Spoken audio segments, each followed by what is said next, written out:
Hello future doctors, welcome to Ved class. Ved class શું છે? જે વિદ્યાર્થી મિત્રોને વેદ ક્લાસની માહિતી ન હોય એની માટે કહી દે કે વેદ ક્લાસ છે 200થી વધુ સ્કૂલોને સર્વિસ પ્રોવાઈડ કરી રહ્યું છે, જ્યારે 10,000થી વધારે વિદ્યાર્થીઓ પણ વેદ ક્લાસની જે એપ્લિકેશન છે એને યુઝ કરી રહ્યા છે. આ વેદ ક્લાસ તમારા માટે ઓનલાઈન ક્રેશ કોર્સ લોન્ચ કરી દીધો છે. જેમાં શું મળે છે તમને? તો કે જે વિદ્યાર્થીઓ આ વેદ ક્લાસના ક્રેશ કોર્સની અંદર જોઈન્ટ થયા છે તેમને દરરોજના 3 કલાકનું લાઈવ લેક્ચર છે તે મળે છે, એટલે કે લાઈવ ઇન્ટરેક્શન સ્ટુડન્ટ અને ટીચર્સનું છે તે થતું હોય છે.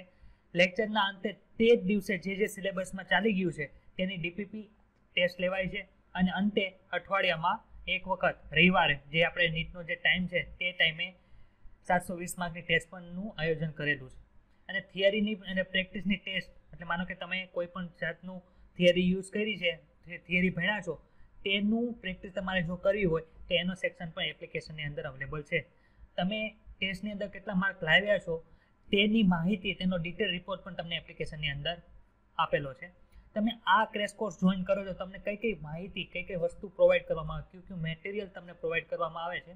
તો કે લાઈવ લેક્ચરનું રેકોર્ડિંગ છે એ તમને મળે છે. લાઈવ લેક્ચરની નોટ, જે આપણે ક્લાસની અંદર ડિસ્કશન થયું હોય એની નોટ પણ પ્રોવાઈડ કરવામાં આવે છે. અને ડીપીપી અને જે ટેસ્ટ લેવામાં આવે છે તેની સોલ્યુશન સાથેની પીડીએફ પણ તમને મળે છે. તો આ ક્રેશ કોર્સની અંદર જોડવા માટે તમારે શું કરવાનું રહેશે? તો કે તમે પ્લે સ્ટોરની અંદર જાઓ અને એમાં વેદ ક્લાસ સર્ચ કરો તો તમને બાજુમાં જે આઇકોન તમને બતાય છે મોબાઈલની અંદર તેવું તમને એપ્લિકેશન છે તે જોવા મળશે. તેને ઇન્સ્ટોલ કરો અને કોઈ પણ જાતની ઇન્ક્વાયરી તમારે આ ક્રેશ કોર્સને લગતી હોય તો તમને આ 2 નંબર છે તમને સ્ક્રીનશોટ પર દર્શાવેલા છે, તેની ઉપર તમે ઇન્ક્વાયરી કરી શકો છો. Thank you. આજનો લેક્ચર હવે આપણે સ્ટાર્ટ કરીએ. તો આજના લેક્ચરની અંદર શું ભણવાનું છે? તો કે જે ગઈકાલના ટોપિક છે એ બધા આજે ભણવાના જે બાકી છે. તો આપણે અહીંથી શરૂ કરવાનું. તો કાલે બધાને ઓલું કોન્વર્જન જે ઇવોલ્યુશન છે અને ડાયવર્જન્ટ ઇવોલ્યુશન છે એમાં બધાને ખબર પડી ગઈ કે એમાં કોઈ ડાઉટ છે કાંઈ? ના સર. કોન્વર્જન્ટ જે ઇવોલ્યુશન છે એના એક્ઝામ્પલ બોલો તો. બટાટા, ડોલ્ફિન. હા, એવી રીતે યાદ નહીં રાખવાનું. યાદ શું રાખવાનું? ઓક્ટોપસ અને સસ્તનની આંખ બંને રચના અલગ, કાર્ય એક સરખું છે. શક્કરિયા અને ડોલ્ફિનના ફ્લિપર્સ. શું? કોણ બોલ્યું? શું બોલો છો? એગ્વિન અને ડોલ્ફિનના ફ્લિપર્સ. હા, ફ્લિપર્સ છે. તો બંનેની રચના અલગ અલગ છે પણ કામ શું કરે છે? તરવાનું કામ કરે છે. એ કોણ હતો? તો કે કોન્વર્જન્ટ ડાયવર્જન, અરે કોન્વર્જન્ટ ઇવોલ્યુશન. તેમાં શું હતું કે એક અલગ અલગ જગ્યાએ રહેતા જે બધા સજીવો હતા એ એક જગ્યાએ રહેવા માટે આવ્યા, એટલે ત્યાં સર્વાઈવ કરવા માટે એમણે એક નવી રચનાની જરૂર પડે છે. એ રચના બધાની અંદર કોમન કાર્ય કરતી હોય એને કોન્વર્જન્ટ ઇવોલ્યુશન કીધું. ડાયવર્જન્ટ ઇવોલ્યુશનની અંદર શું હતું? તો એ ડાયવર્જન્ટ ઇવોલ્યુશનની અંદર એક જ જગ્યાએ રહેતા પ્રાણીઓ છે જો અલગ અલગ જગ્યાએ જાય તેમાં રચના સમાન હોય છે પણ કાર્ય બધા કેવા કરતા હોય છે? અલગ અલગ કાર્ય કરતા હોય છે. એને શું કીધું હતું? તો કે એને આપણે ડાયવર્જન્ટ ઇવોલ્યુશન તરીકે ઓળખો હતો. ક્લિયર એટલી વસ્તુ બધાને? હા સર. તો ચાલો હવે આપણે આગળ જઈએ. તો કે આ સંદર્ભે એ તર્ક આપી શકાય કે પ્રોટીન અને જનીનોની જે કાર્યશૈલી છે એ સમાનતાઓ વિવિધ સજીવોમાં સમાન છે. એટલે જનીનોની કાર્યશૈલી કઈ રીતે હોય? તો કે આ ડીએનએ ની અંદર એટલો પર્ટિક્યુલર પાર્ટ છે, કોઈ પણ પ્રકારનું જીન છે, જીનમાંથી શું બને? એમઆરએનએ બને. એમઆરએનએ માંથી શું બનશે? તો કે પ્રોટીન બનશે. તો આવું આપણે ભણી ગયા કે ન ભણી ગયા? તો આ જે કાર્યશૈલી છે એ બધામાં કેવું હોય છે? તો કે આ કાર્યશૈલી છે એ સમાનતાઓ વિવિધ સજીવોમાં બધામાં કોમન હોય છે. તે પણ સમાન પૂર્વજ હોવાનું નિદર્શન કરે છે. આપણને ખબર છે આ રીતનું થાય છે, તો આ રીતનું બધાની અંદર કોમન છે એનું કારણ શું હશે? તો કે આપણા જે પૂર્વજ હશે એમાં પણ આ રીતનું થતું, એટલે કે આપણા બધાના પૂર્વજ કોણ હશે? તો કે સમાન હશે એવું નિદર્શન કરે છે. જૈવ રાસાયણિક સમાનતાઓ પણ એવા જ સમાન પૂર્વજવાળી પરંપરા તરફ ઇશારો કરે છે, જેવી કે વિવિધ સજીવો વચ્ચે રચનાત્મક સમાનતાઓ હતી. રચનાત્મક સમાનતા કેમાં જોવા મળતી હતી ભાઈ? ડાયવર્જન્ટમાં કે કોન્વર્જન્ટમાં? ડાયવર્જન્ટમાં. હા, ડાયવર્જન્ટની અંદર આપણને જોવા મળતી. તેમાં શું હતું કે રચનાત્મક સમાનતાઓ હતી. એવી જ સમાનતા કેમાં જોવા? તો કે જૈવ રાસાયણિક સમાનતા જોવા મળે. કઈ રીતે? માનો કે કોઈ પણ જાતનું મેલેનિન છે, ભમરો છે, તો ભમરો આપણને કાળા કલરનો બતાય છે, તો એની અંદર શું હશે? મેલેનિન વધારે બનતું હશે. એવી રીતે બીજી કોઈ જગ્યાએ મેલેનિન બનતું હોય તો એની અંદર જે મેલેનિન બનવા માટે જે રસાયણ છે એ બધામાં અંદર કોમન છે, એટલે કોમન રસાયણ બનાવે છે. એનો અર્થ શું થયો? કે મેલેનિન બને છે, એટલે એ જૈવ રાસાયણિક સમાનતા હોય. ખબર પડી બધાને? હા હા સર. સર. મનુષ્ય પસંદ કરેલ વનસ્પતિઓ અને પ્રાણીઓનું કૃષિ, બાગાયત, રમતગમત અને સુરક્ષા માટે સંવર્ધન કરે. કઈ રીતે સંવર્ધન કરાવે છે એ ચેપ્ટર નંબર 9 ની અંદર આપણે ભણવાના છે. આની પછી જે ચેપ્ટર કરશું આપણે કાલે એની અંદર એ ભણવાના છે. અહીંયા સુધી કોઈને કઈ ડાઉટ હોય તો બોલો. ના સર. ના સર. ચાલો હવે આપણે એક વસ્તુ એ જોવાની છે. આ ડાયાગ્રામ એ છે અને આ ડાયાગ્રામ બી છે. આ ડાયાગ્રામ ક્યારનો છે તો કે ઔદ્યોગિકરણ એટલે કે ફેક્ટરી ને એવું બધું નહોતું ત્યારનો છે. અને બી ડાયાગ્રામ છે ક્યારનો છે કે જ્યારે ઔદ્યોગિકરણ થઈ ગયું હતું ત્યારે. હવે આપણને ખબર છે ઔદ્યોગિકરણ થાય એટલે શું થાય? પ્રદૂષણ વધે કે ન વધે? વધે. ચલો હવે લાયકનની એક વસ્તુ આપણને ખબર છે કે લાયકન છે એ પ્રદૂષણ છે કે નહીં એ દર્શાવતા મહત્વના સજીવ છે એવું આપણે ભણી ગયા હતા. કેમ કે શું કામ એવું છે તો કે લાયકેન છે એ સલ્ફર ડાયોક્સાઇડ માટે કેવા હોય? વધારે સેન્સિટિવ. એટલે કે જ્યાં પ્રદૂષણ હોય ત્યાં લાયકેન છે એ આપણને જોવા મળતું નથી. જ્યાં પ્રદૂષણ નહીં હોય ત્યાં લાયકેન આપણને જોવા મળે છે. આવું ભણી ગયા છીએ આપણે. હા સર. તો હવે આમાં શું છે? એક ઉદાહરણ આપણે ભણવાનું છે કે પ્રાકૃતિક પસંદગી દ્વારા ઇવોલ્યુશનનું ઉદાહરણ આપો એવું તમને પૂછે. પ્રાકૃતિક એટલે આપણે નેચરલ સિલેક્શન જોયું હતું ને? કોઈ આપ્યું હતું નેચરલ સિલેક્શન? ડાર્વિન. હા, નેચરલ સિલેક્શન એના દ્વારા હતું. તો એમાં શું થાય છે તો કે 1850 ની જે સાલ હતી ત્યારે ઔદ્યોગિકરણ પહેલા વૃક્ષો ઉપર શું જોવા મળતું કે વૃક્ષો ઉપર લાયકેન જોવા મળતી. લાયકેનનો કલર કેવો હોય? સફેદ હોય. એટલે શું થતું હતું? સફેદ કલરના જે ફૂદા છે એની સંખ્યા વધારે હતી. શું કામ? માનો કે જે બ્લેક કલરના ફૂદા એટલે ખબર પડી ને ઉપર તમે ડાયાગ્રામની અંદર જોયું હતું ને ફૂદા કોણ હતા, કોને કહેવાય?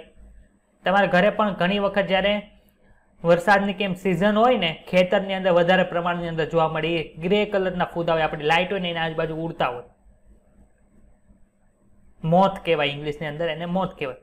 તો લાયકેન સફેદ છે એની ઉપર શું હોય તો કે લાયકેન સફેદ છે તો એની ઉપર સફેદ કલરના સફેદ ફૂદા હોય તો એ જે આપણા શિકારી હોય જે એને ખાતા હોય એ એને જોઈ શકતા નથી. એટલે એની સંખ્યા કેવી હોય? વધારે હોય. બ્લેક કલરના ફૂદા જો સફેદ કલરની સપાટી ઉપર બેસે તો તરત બતાવી જાય. એને લીધે શું છે? શિકારીને તરત ખબર પડી જાય કે એનો શિકાર અહીંયા છે એટલે તરત એનો શિકાર કરી લે. એટલે 1850 ની અંદર ઔદ્યોગિકરણ પેલા વૃક્ષો ઉપર શું જોવા મળતું તો કે સફેદ પાકવાળા ફૂદા છે એ વધારે જોવા મળતા હતા, જ્યારે ઘેરી પાકવાળા ફૂદા ઓછા જોવા મળતા. શું કામે? તો કે સફેદ રંગની અંદર સફેદ રંગના ફૂદા ઓછા જોયા એટલે શિકારી દ્વારા એમનો શિકાર ઓછા પ્રમાણની અંદર થાય છે એટલે એ વધારે સંખ્યાની અંદર હતા. આ ખબર પડી બધાને? હા સર. હવે 1920 માં શું થયું તો કે 1850 પછી જેવી ક્રાંતિ થવા માંડી એને લીધે શું થવા મળ્યું? ઔદ્યોગિકરણ વિકાસ પામ્યું. ઔદ્યોગિકરણ વધે એટલે શું થાય તો કે પ્રદૂષણ વધે. વધે કે ન વધે? પ્રદૂષણ વધે એટલે શું થાય તો કે લાયકેન ઘટે કે ન ઘટે? લાયકેન ઘટે એટલે સફેદ કલરનું જે આચ્છાદન છે એ બધું ઘટતું જાય. એને લીધે શું થાય તો કે બધું છે ડાર્ક કલરનું એન્વાયરમેન્ટ થવા મળે. લાયકેન ઘટી જાય એટલે જેની ઉપર સફેદ કલરના ફૂદા રહેતા હતા એ બધા હવે ક્યાં રહેવા તો કે ઝાડ ઉપર રહેવા. ઝાડ ઉપર હવે જો સફેદ કલર છે એ બતાઈ જાય અને ભૂખરો કલર છે એ બતાતો નથી એટલે શિકારીને હવે કોણ બતાવવા મળે તો કે સફેદ કલરના ફૂદા છે એ બતાવવા મળ્યા. એના આધારે શું થયું તો કે ઔદ્યોગિકરણ પછી સફેદ પાંખવાળા ફૂદાની સંખ્યા ઓછી થઈ ગઈ, જ્યારે ઘેરી પાંખવાળા છે એ ફૂદા વધારે જોવા મળે. ખબર પડી? આ એટલે પછી શું થાય તો કે સફેદ કલરના જે ફૂદા છે એની અંદર ધીમે ધીમે ઉત્ક્રાંતિ પામી અને જે સફેદ ફૂદાવાળી જાતિ છે પાછી કેમાં પરિવર્તન પામવા મળી તો કે બ્લેક એટલે કે મેલેનોસાઇટ ધરાવતા ફૂદા છે એની વધારે જોવા મળે. જો અહીં લખે છે બધું. મનુષ્ય વન્ય પ્રાણીઓને પાકોને પાલતુ બનાવી આવા સંકરણના સઘન કાર્યક્રમો રોજીને એક જાતમાંથી બીજી ભિન્ન જાત વિકસાવી છે. માનો કે કૂતરાઓ છે, પરંતુ હજી તે એક જ સમૂહની વાત આપણે કરી છે. એવો તર્ક આપવામાં આવે છે કે મનુષ્ય 100 વર્ષમાં નવી જાતો વિકસાવી શક્યો હોય તો પ્રકૃતિ આ કાર્ય લાખો વર્ષોમાં કેમ ન કરી શકે? એટલે આપણે ઇવોલ્યુશનમાં શું સમજાય તો કે ધીમે ધીમે ધીમે ધીમે છે ફેરફારો થતા જાય અને નવી જાતિ છે ઉત્પન્ન થાય છે. આપણે ચેપ્ટર નંબર 9 ની અંદર ભણશું કે વનસ્પતિની નવી નવી જાતો છે એ કઈ રીતે ઉગાડવામાં આવી છે. તો માણસ દ્વારા જો પ્રયોગો કરીને નવી જાતિ વિકસાવવામાં આવે છે તો કુદરત છે એ લાખો વર્ષોમાં એમાં ઉત્ક્રાંતિ કરીને આવો ફેરફાર લાવી શકે કે ન લાવી શકે? ખબર પડી શું કહું છું? લાવી શકે. પેલા સમજો, ક્વેશ્ચન સમજો. જે બોલું છું ને એ સાંભળતા શીખો. આપણે છે વનસ્પતિની અલગ અલગ જાત છે, વનસ્પતિની અલગ અલગ જાતિ મેળવી છે. કેના દ્વારા મેળવી છે? તો ભાઈ પ્રયોગોની અંદર. આ પ્રયોગ કરતા 10 વર્ષ થયા, 100 વર્ષ થયા, તો કે 100 વર્ષની અંદર ઘણી જાતિ આપણે મેળવેલી છે. કોના દ્વારા? તો કે માણસે પ્રયોગો કરી. તો કુદરત છે લાખો વર્ષોની અંદર ઉત્ક્રાંતિ એની મેળે કરી શકે કે ન કરી શકે, એવો પ્રશ્ન છે. કરી શકે. ખબર પડી? જો અહીં લખ્યું છે મનુષ્ય છે 100 વર્ષોમાં નવી જાતિ વિકસાવી શક્યો હોય તો પ્રકૃતિ આ કાર્ય લાખો વર્ષોમાં કેમ ન કરી શકે? કરી જ શકે કે ન કરી શકે? કરી શકે. હા, તો આપણે તો બધા જોઈએ જ છે કે નવા નવા સજીવો છે એ પોતાની મેળે ઉત્ક્રાંતિ થઈને બનતા જાય છે ને એ સર્વાઈવ કરે છે. પ્રાકૃતિક પસંદગી દ્વારા ઉદ્વિકાસનું સમર્થન કરતું એક રસપ્રદ અવલોકન છે એ ઇંગ્લેન્ડમાંથી મળે છે. ઇંગ્લેન્ડમાં શું થાય? તો કે 1850માં એકત્રિત કરવામાં આવેલા ફૂદા એટલે કે ઔદ્યોગિકરણ પહેલાના વૃક્ષો ઉપર સફેદ વાંકો વાળા ફૂદા ઘેરી પાખો એટલે કે ડાર્ક કલરના બધા. ડાર્ક કલરના શું કામ બતાય? તો કે મેલેનોસાઇટ એમાં વધારે એટલે કે મેલેનાઇટ્સ ફૂદા કરતા વધુ મળે. તો કોની સંખ્યા વધુ છે જોવો તો?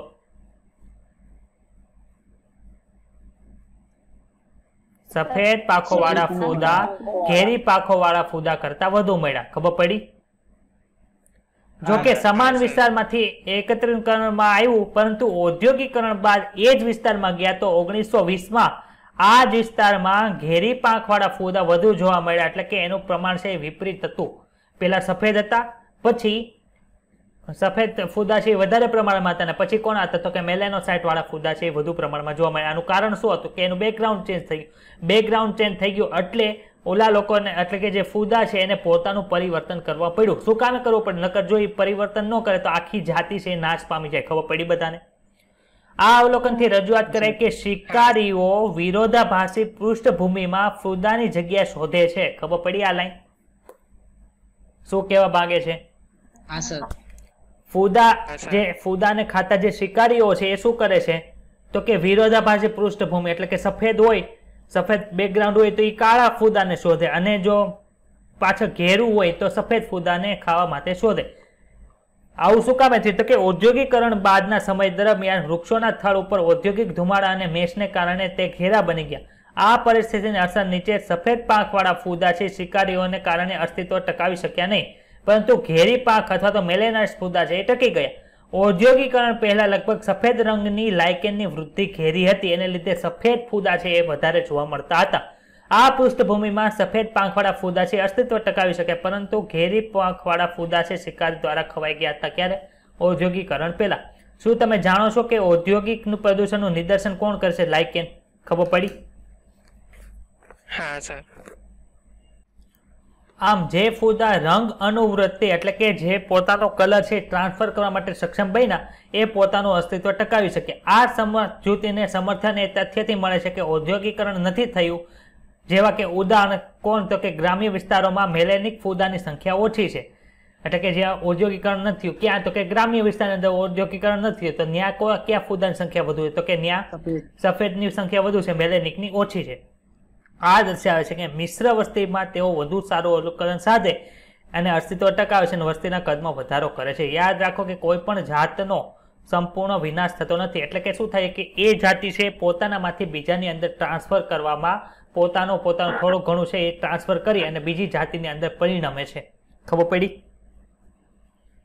હા સર. હવે તમને એમ પૂછે કે માનવ જાત દ્વારા કયા કયા પ્રકારના ઉદ્વિકાસો થયા છે એ બતાવો. તો કે તૃણનાશકો એટલે તો કે હર્બિસાઇડ્સ. કીટનાશકોને કોણ કહેતા? તો પેસ્ટિસાઇડ કહેતા હતા, ઇન્સેક્ટિસાઇડ. એ આપણે ચેપ્ટર નંબર 10 ની અંદર ભણ્યું હતું. એના વધુ પડતા ઉપયોગને કારણે શું થાય છે? તો કે ઓછા સમયગાળામાં પ્રતિરોધક જાતોની પસંદગી થઈ. એટલે કેવા શું માંગે? તો જો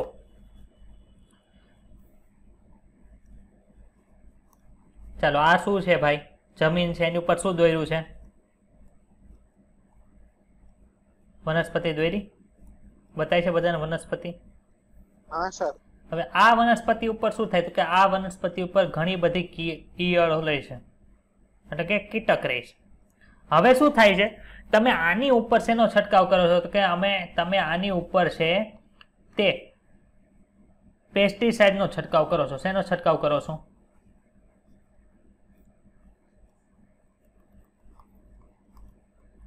શેનો છંટકાવ કર્યો ભાઈ આમાં તમે? પેસ્ટિસાઇડ. પેસ્ટિસાઇડ અને ઇન્સેક્ટિસાઇડ. હવે થાય છે શું? તો કે આ બધી ઈયળો ઉપર આ પેસ્ટિસાઇડ પડશે એટલે શું થાય? એ મરવા મળશે. પરંતુ એમાંથી અમુક જે ઈયળો છે એ પોતાના જનનિકમાં કે એમાં એવો કઈ પ્રકારનો ટ્રાન્સફર કરી દે એટલે શું થાય છે? તો કે એ આ પેસ્ટિસાઇડ અથવા તો ઇન્સેક્ટિસાઇડથી મરતી નથી. એટલે જીવી કોણ? તો કે જે એની પ્રતિરોધક ક્ષમતા પોતે ધારણ કરી લે એ આ પેસ્ટિસાઇડથી મરશે નહીં. ખબર પડી બધાને? હા સર. હા સર. આવું જ ક્યાં જોવા મળે? તો કે આવું બેક્ટેરિયાની અંદર જોવા મળે છે. બેક્ટેરિયાની અંદર શું જોવા મળે છે? તો કે આ બેક્ટેરિયા છે, માનો કે આ બેક્ટેરિયાની કોલોની છે. હવે તમે એની ઉપર છે ને એમ્પિસિલિન નાખો, ટેટ્રાસાયક્લિન નાખો તો એમાં શું થાય? તો અમુક બેક્ટેરિયા છે મરી જશે, જ્યારે અમુક બેક્ટેરિયા જીવશે. તો કયા બેક્ટેરિયા જીવશે? જે એમ્પિસિલિન અથવા તો જે આપણે ટેટ્રાસાયક્લિન જે એની ઉપર એન્ટીબાયોટિક નાખી છે એનું પ્રતિરોધક જનીન જે ધરાવશે એ પોતે જીવતા રહેશે, બાકી બધા મરી જશે. એટલે કે જે ઉદ્વિકાસ કરશે એ પોતે જીવશે ને એના આધારે શું થાય છે? તો કે આ પહેલાની જે જાતિ હતી જે પેસ્ટિસાઇડ અથવા ઇન્સેક્ટિસાઇડથી મરી જતી હતી એ નાશ પામી ગઈ અને એમાંથી ઉત્ક્રાંતિ પામ્યા એ બધા કેવા થયા? તો કે જીવંત રહ્યા. ખબર પડી બધાને? અને જીવંત રહ્યા એટલે શું થયું? તો કે નવી નવી જાતિ છે એ આપણને ઓછા સમયગાળાની અંદર મળવા મળી. જો લખો, કીટનાશકો અને પેસ્ટિસાઇડના વધુ પડતા ઉપયોગને કારણે ઓછા સમયની અંદર પ્રતિરોધક જાતોની પસંદગી થઈ. પસંદગી થઈ એટલે ખબર પડી એ જીવંત રહ્યા. સમજાણું? હા સર. આ બાબત સૂક્ષ્મ જીવોની સામે પણ સાચી સાબિત થઈ, જેમના માટે આપણે પ્રતિજૈવિક દ્રવ્યો એટલે કે એન્ટીબાયોટિક નાખીએ છીએ અથવા તો દવાઓને સુકોષ કેન્દ્રિત સજીવો અથવા તો કોષો સામે વાપરીએ છીએ. તેથી પ્રતિરોધક સજીવો અથવા તો કોષો છે ખૂબ જલ્દી, એટલે કે જે શતાબ્દીમાં તો નહીં પરંતુ અમુક મહિના અથવા તો વર્ષોની અંદર દેખાવા માંડે છે. આપણને તે ખબર છે કોરોના વાયરસના કેટલા વેરિયન્ટ બની ગયા. હુકામાં બેનો કે પોતાની અંદર મ્યુટેશન લાવે એટલે કે ઉત્ક્રાંતિ લાવતા જાય, એને લીધે નવા નવા વેરિયન્ટ એના બહાર પડતા જાય, નવા નવા સ્ટ્રેન એના બહાર પડતા જાય. 10 વર્ષ લાગ્યા નવો સ્ટ્રેન બનતા? તો કે નહીં સર, 1 વર્ષની અંદર તો કેટલા બધા ડેલ્ટા પ્લસ ને ઘણા બધા આપણને વેરિયન્ટ મળતા જાય છે. એટલે એ જે એવું કહે છે કે પ્રતિરોધક સજીવો અને કોષો છે એ આપણને શતાબ્દી એટલે કે 100 વર્ષે નથી મળતા, પરંતુ અમુક વર્ષોની અંદર અમુક મહિનાઓની અંદર છે એ આપણને નવા છે એ મળી જાય છે. આ માનવ પ્રેરિત પ્રક્રિયાઓ દ્વારા ઉદ્વિકાસના ઉદાહરણો છે. ખબર પડી? આ બધું થયું કોના કારણે થયું? કુદરત દ્વારા થયું કે માનવ દ્વારા થયું? તો કે પેસ્ટિસાઇડ ને ઇન્સેક્ટિસાઇડ વધારતા ગયા એટલે કે મનુષ્ય દ્વારા આવું બધું વધારતા ગયું. જે એ પણ જણાવે છે કે ઉદ્વિકાસ એ પ્રારંભવાદના અથવા નિર્દેશિત પ્રક્રિયા નથી. પ્રકૃતિમાં તકની ઘટનાઓને સજીવમાં વિકૃતિની તકને આધારે તે સ્ટેટિક પ્રક્રિયા છે. એટલે કે એ એવું કઈ ફિક્સ ન હોય કે આ થાય તો આવું થાય જ તે, એવું કહે છે. પ્રારંભવાદના અર્થમાં નિર્દેશિત પ્રક્રિયા નથી. એટલે શું થાય? તો કે તમે માનો કે આ બેક્ટેરિયાની કોલોની છે, આ બેક્ટેરિયાની કોલોની છે, આની અંદર તમે એન્ટીબાયોટિક નાખી દીધી. હવે ફિક્સ હતું કે આમાંથી એન્ટીબાયોટિકમાંથી કેટલા જીવશે કેટલા મરશે? કઈ ફિક્સ હોય? જે પ્રતિકાર દર્શાવશે એ જીવશે, જે પ્રતિકાર દર્શાવે નહીં જીવે. આમાંથી એવું થાય કે 100 તમે બેક્ટેરિયા નાખ્યા હોય તેમાં 99 મરી જાય ને એકે જીવતો રહે. એવું થાય કે બધાય મરી જાય. એમ થાય કે 50% જીવે 50% મરે. એટલે શું કહે છે? તો કે નિર્દેશિત પ્રક્રિયા નથી. તમે પહેલા અનુમાન એનું કરી ન શકો કે એટલા રહેશે, એટલા જીવશે, એટલા મરી જશે.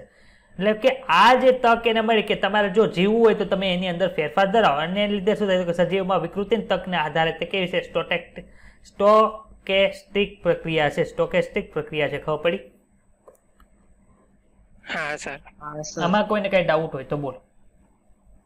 હમણાં નીચે છે ને 2 લાઈન આવશે, આને લગતી જ લાઈન આવશે. 2019 ની અંદર એ લાઈન જ બેઠી એક્ઝામની અંદર પૂછી હતી. એ સમજશો એટલે તમારે ગોખવી નહીં પડે. એટલે આપણે હમણાં ભણશું આગળ નીચે ત્યારે તમને વધારે ખબર પડે. પછીનો પ્રશ્ન છે એટલે કે ટોપિક છે અનુકૂલિત પ્રશ્ન. એટલે શું? What is adaptive radiation? Adaptive radiation એટલે શું એ ભણવાનું છે. તો તમે અહીંયા જોઈ લો, આ બધી જે છે એ એક પ્રકારની ફ્રિન્જ શું છે? તો કે એક ચકલીની જાત છે.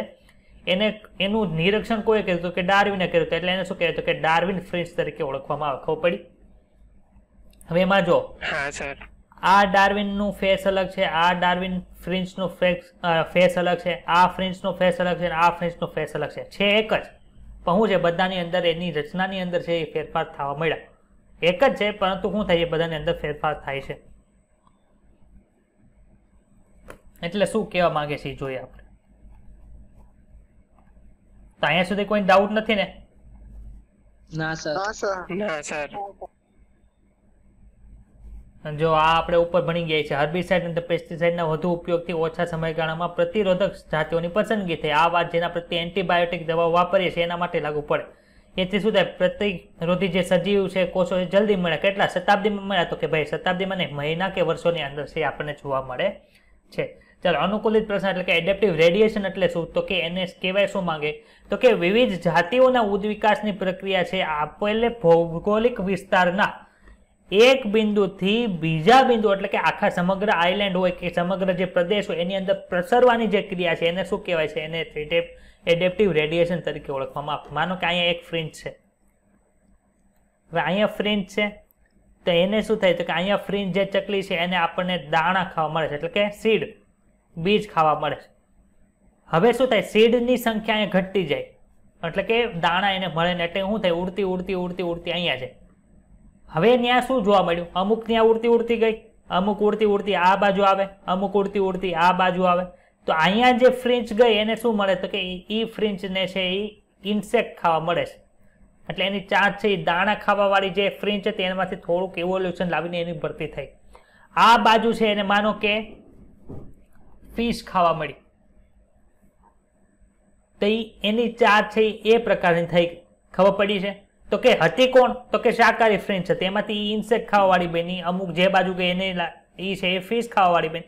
તો એની ચાંચની અંદર ફેરફાર થવા મળ્યા, એના આધારે એના ફેસની અંદર ફેરફાર પડ્યા. તો આખા ભૌગોલિક એરિયાની અંદર આ બધું ફેરફાર થઈ ગયો, એને શું કહેવાય? એડેપ્ટિવ રેડિયેશન તરીકે ઓળખવામાં આવે. ખબર પડી બધાને? હા સર. છે શું? તો કે એના એક્ઝામ્પલ આપો. તો કે એક ડાર્વિન ફ્રિન્જ છે ને બીજું છે ઓસ્ટ્રેલિયન માર્સુપિયલ. ઓસ્ટ્રેલિયન માર્સુપિયલ એટલે શું છે? તો કે ઓસ્ટ્રેલિયન માર્સુપિયલ એક પ્રકારનું સજીવ છે, એ જે જગ્યાએ જાય એ પ્રમાણનું એ એડેપ્ટિવ રેડિયેશન દર્શાવે છે. આપણે હમણાં નીચે જોઈએ એડેપ્ટિવ રેડિયેશનનું આખું થાય છે શું. તો કે જ્યારે કોઈ એક વિસ્તારમાં અલગ અલગ વિસ્તારનું પ્રતિનિધિ કરતા એક કરતા વધુ અનુકૂલિત પ્રસરણ જોવા મળે તેને કોન્વર્જન્ટ ઇવોલ્યુશન કહેવાય. કોન્વર્જન્ટ ઇવોલ્યુશન એટલે શું થયું? કેન્દ્રાભિસારી ઉત્ક્રાંતિ, અરે અભિસારી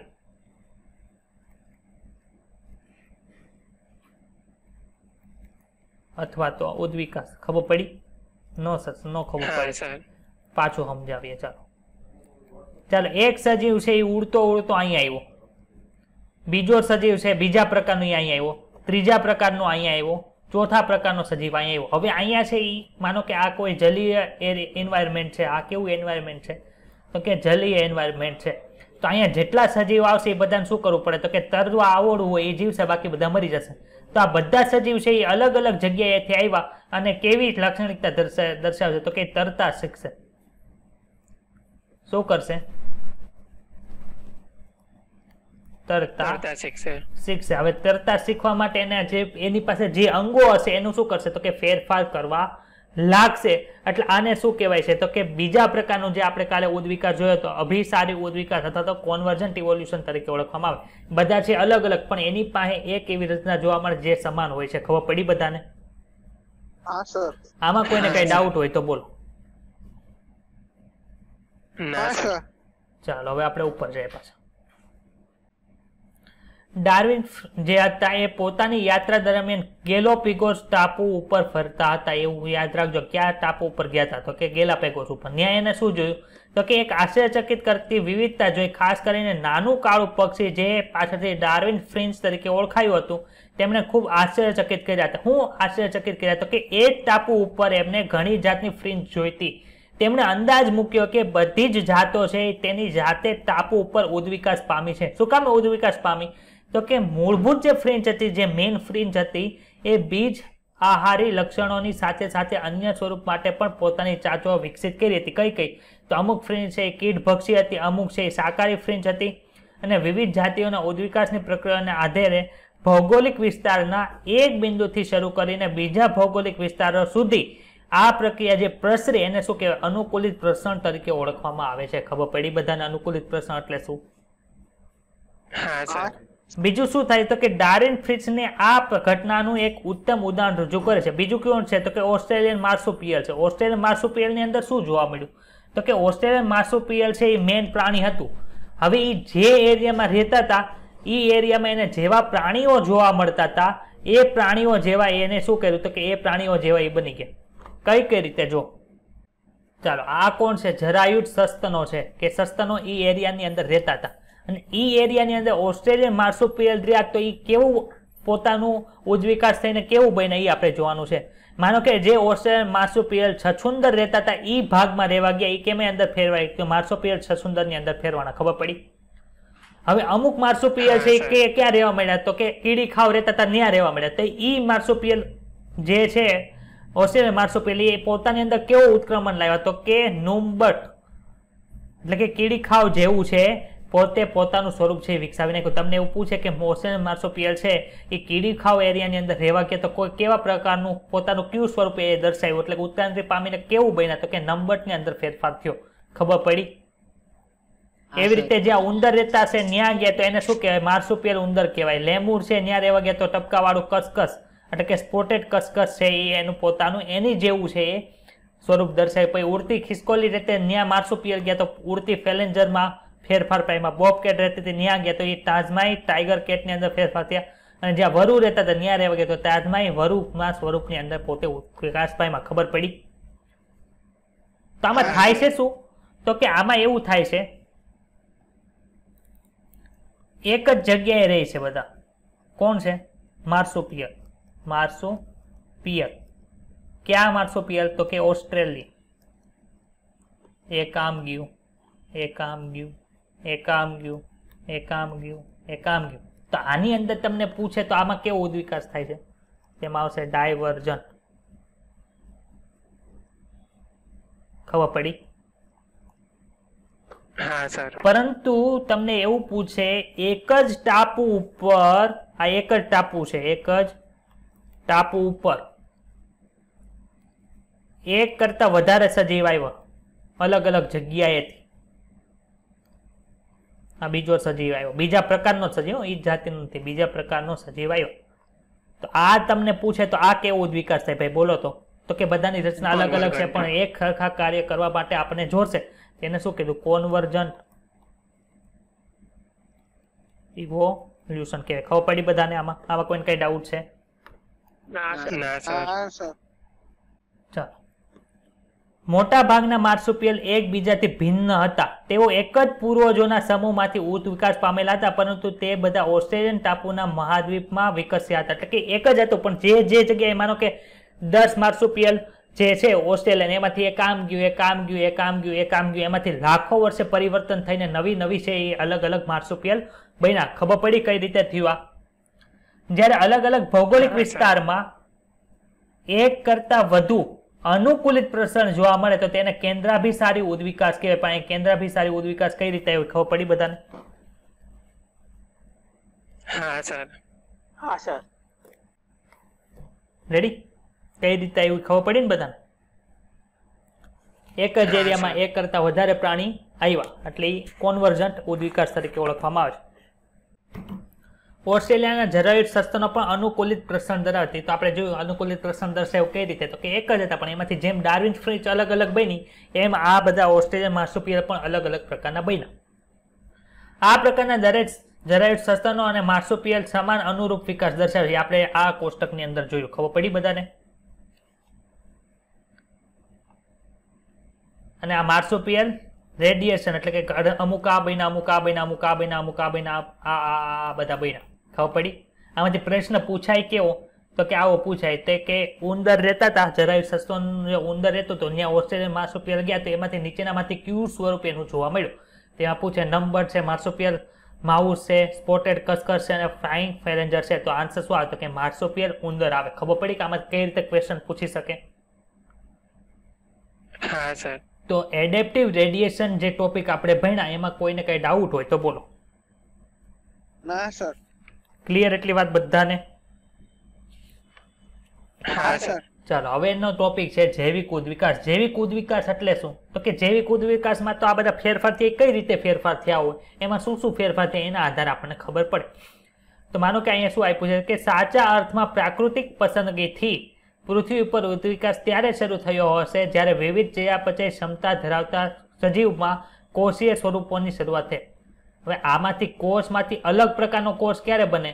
તો કે ક્યાંય એવું જૈવિક સ્વરૂપ અસ્તિત્વ ધરાવતું હોય તો એમાં ફેરફાર થાય ને. બાકી જૈવિક, માનો કે કાલે આપણે અકોષીય જોયો હતો, તેમાં જૈવિક ઉદ્વિકાસ થાય, કેમ કે એમાં તો આપણે અજૈવિક ઓલું જે આપણે જોયા હતા, અજૈવ અણુઓ જોયા હતા, તો એમાં કોઈ પણ પ્રકારનો જૈવિક ઉદ્વિકાસ થતો નથી. જૈવિક ઉદ્વિકાસ થવા માટે કોઈ જીવન સ્વરૂપનું અસ્તિત્વ જોવે. ખબર પડી બધાને? હા સર. ઉદ્વિકાસના અંગેના ડાર્વિનનો મૂળભૂત સાર કયો હતો? તો કે પ્રાકૃતિક પસંદગી હતી. તો આપણે કાલે જોયું, આજે જોયું, પ્રાકૃતિક પસંદગી કઈ રીતે થતી હતી? તો કે નેચરલ સિલેક્શન કઈ રીતે, જે પ્રજનન ક્ષમતા ધરાવતા હતા તે પ્રજનન ક્ષમતા ક્યારે ધરાવી શકે? તો પોતાનું અસ્તિત્વ ટકાવી રાખવાની ક્ષમતા ધરાવતા હોય તો જ તે પ્રજનન ધરાવે. પોતાનું જ અસ્તિત્વ ન ધરાવી શકે તો પ્રજનન ક્ષમતા ધરાવી શકે નહીં. નવા સ્વરૂપનો પ્રગટ થવાનો દર જીવનચક્ર અને જીવનકાળ સાથે સંકળાયેલો હોય છે. માનો કે કોઈનો જીવનકાળ 1 વર્ષનો છે અને કોઈનો જીવનકાળ છે એ 1 મહિનાનો છે, તો નવા સ્વરૂપ પ્રગટ થવાનો દર છે કોના ઉપર આધાર રહે? કે જેનું જીવનચક્ર 1 વર્ષ હાલે ને 1 મહિના ઉપર હાલે, તો કોનો વધારે સ્વરૂપ તમને જલ્દી મળશે?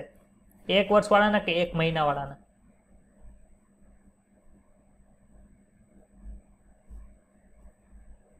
અરે 1 મહિના વાળા. હા, ખબર પડી? આ 1 મહિના વાળાના 1 વર્ષની અંદર 12 સ્વરૂપ પ્રકાર તમને, એટલે કે 12 તમને સ્વરૂપ પ્રકાર મળશે. ત્યારે 1 વર્ષના એ 12 મહિનાની અંદર કેટલા? 1 જ મળશે. ખબર પડી બધાને? મને છે ને આન્સર બધાને જોવે હો, જેટલા છે એટલા બધાને. હા સર. હા સર. હવે અહીંયા શું લખ્યું કે ઝડપથી વિભાજન પામતા સૂક્ષ્મજીવોની ઊંચી ગુણક્ષમતા ધરાવે છે અને કલાકોની અંદર લાખોની સંખ્યા પ્રાપ્ત કરે છે. આપેલ માધ્યમમાં વૃદ્ધિ પામતી બેક્ટેરિયાની એક વસાહતમાં ખાદ્ય ઘટકોનો ઉપયોગ કરવાની ક્ષમતાના સંદર્ભમાં વિવિધતા ધરાવે છે. માનો કે કેવા શું માંગે છે? આપણે લીધી એક પેટ્રી ડીશ. કેટલી પેટ્રી ડીશ લીધી? 2. પેટ્રી ડીશ કોને કહેવાય? તો કે જેમાં સંવર્ધન માધ્યમ દ્વારા સૂક્ષ્મ જીવોનો તમે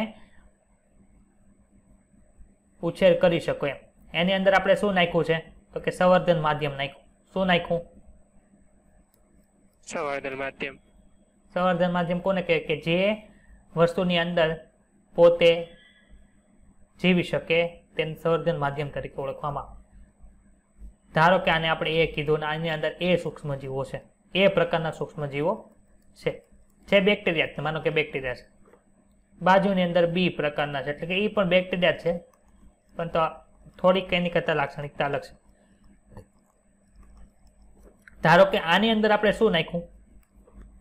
એ વાળાને ગ્લુકોઝ આપ્યું, બી વાળાને પણ ગ્લુકોઝ આપ્યું, બંને જીવતા રહી છે. હવે થાય છે શું ખબર છે? હવે ગ્લુકોઝ પૂરું થઈ ગયું એટલે આપણે અહીંયા નાખ્યું શું? ગેલેક્ટોઝ નાખ્યું. શું નાખ્યું?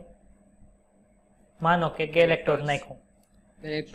હવે આ ગેલેક્ટોઝ નાખ્યું એટલે શું થયું ખબર છે? એ વાળા બધા મરી ગયા.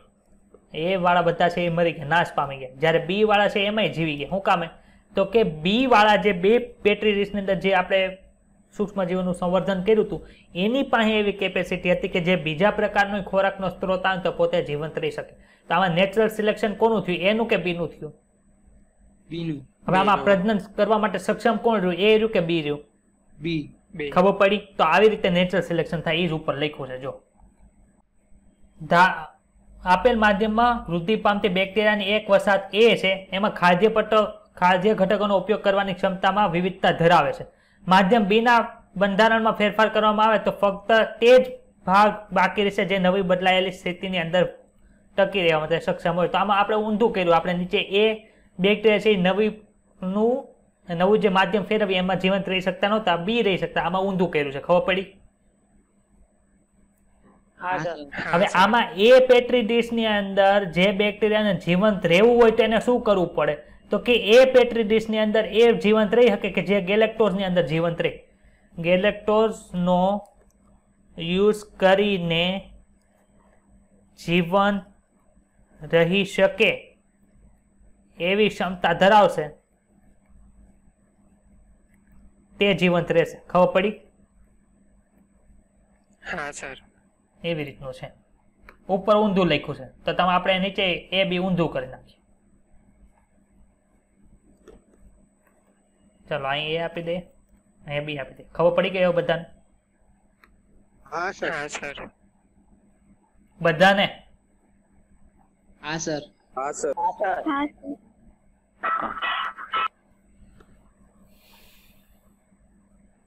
એક નિશ્ચિત સમય દરમિયાન આ વસ્તીનું ભિન્ન રૂપ છે એ બીજા કરતા વધશે અને નવી જાતિઓ તરીકે અસ્તિત્વમાં આવશે. આવું થોડા દિવસોની અંદર જ થાય. હું કેમ થોડા દિવસોની અંદર થયું? તો કે એનો જીવનકાળ છે નાનો હતો. પણ આ જ બાબત જ્યારે મત્સ્ય અને મરઘી ઉપર લાગુ પાડવામાં આવે તો એમાં લાખો વર્ષ લઈ જાય. ખબર પડી?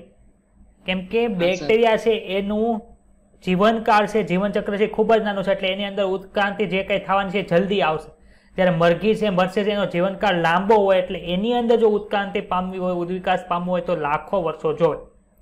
જો એ લખ્યું છે કારણ કે તેમનો જીવનકાળ કેવો છે? વર્ષો હોય. અહીં આપણે કહી શકીએ કે બીની યોગ્યતા એ કરતા નવી પરિસ્થિતિ વિશે વધુ સારી છે. ખબર પડી? હા સર. પ્રકૃતિ યોગ્ય તમને જ પસંદ કરે છે એ યાદ રાખવું જરૂરી છે કે કહેવાતી યોગ્યતાઓ એ લાક્ષણિકતા ઉપર આધારિત છે જે વારસાગત હોય છે. આથી પસંદગી અને ઉદ્વિકાસ પામવા માટે જનીનિક આધાર હોવો જોઈએ. જનીનની અંદર કોઈ પણ જાતના ફેરફાર કરવા પડે. હવે આપણે નીચે જોયું કે આપણે લેક ઓપેરનની અંદર ભણી ગયા હતા કે ગેલેક્ટોઝનું પાચન, આપણે લેક્ટોઝનું પાચન કરવા માટે 3 પ્રકારના જનીન આવ્યા હતા અને પોલિસિસ્ટોનિક ને આપણે બધું કીધું.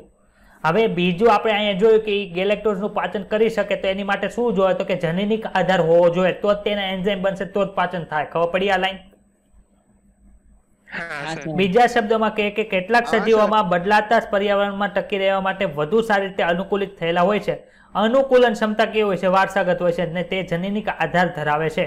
યોગ્યતા એ અનુકૂલન પામવાની જે ક્ષમતા અને પ્રકૃતિ દ્વારા પસંદગી પામવા માટેનું અંતિમ પરિણામ છે. તમે જો ક્ષમતા લઈ લો તો તમે પસંદગી પામો, જો ક્ષમતા ન લાવો તો તમે પસંદગી પામતા નથી. હવે જે ડાર્વિનના છે એ 2 ચાવીરૂપ ખ્યાલો એટલે કે 2 કન્સેપ્ટ હતા. ક્યાં ક્યાં કન્સેપ્ટ હતા? તો 2. પેલું એક છે બ્રાન્ચિક ડિસેન્ટ એટલે કે શાખાકીય અવતરણ અને બીજું છે પ્રાકૃતિક પસંદગી. આમાં મોટાભાગે પ્રાકૃતિક પસંદગીની વાત કરેલી છે આપણે.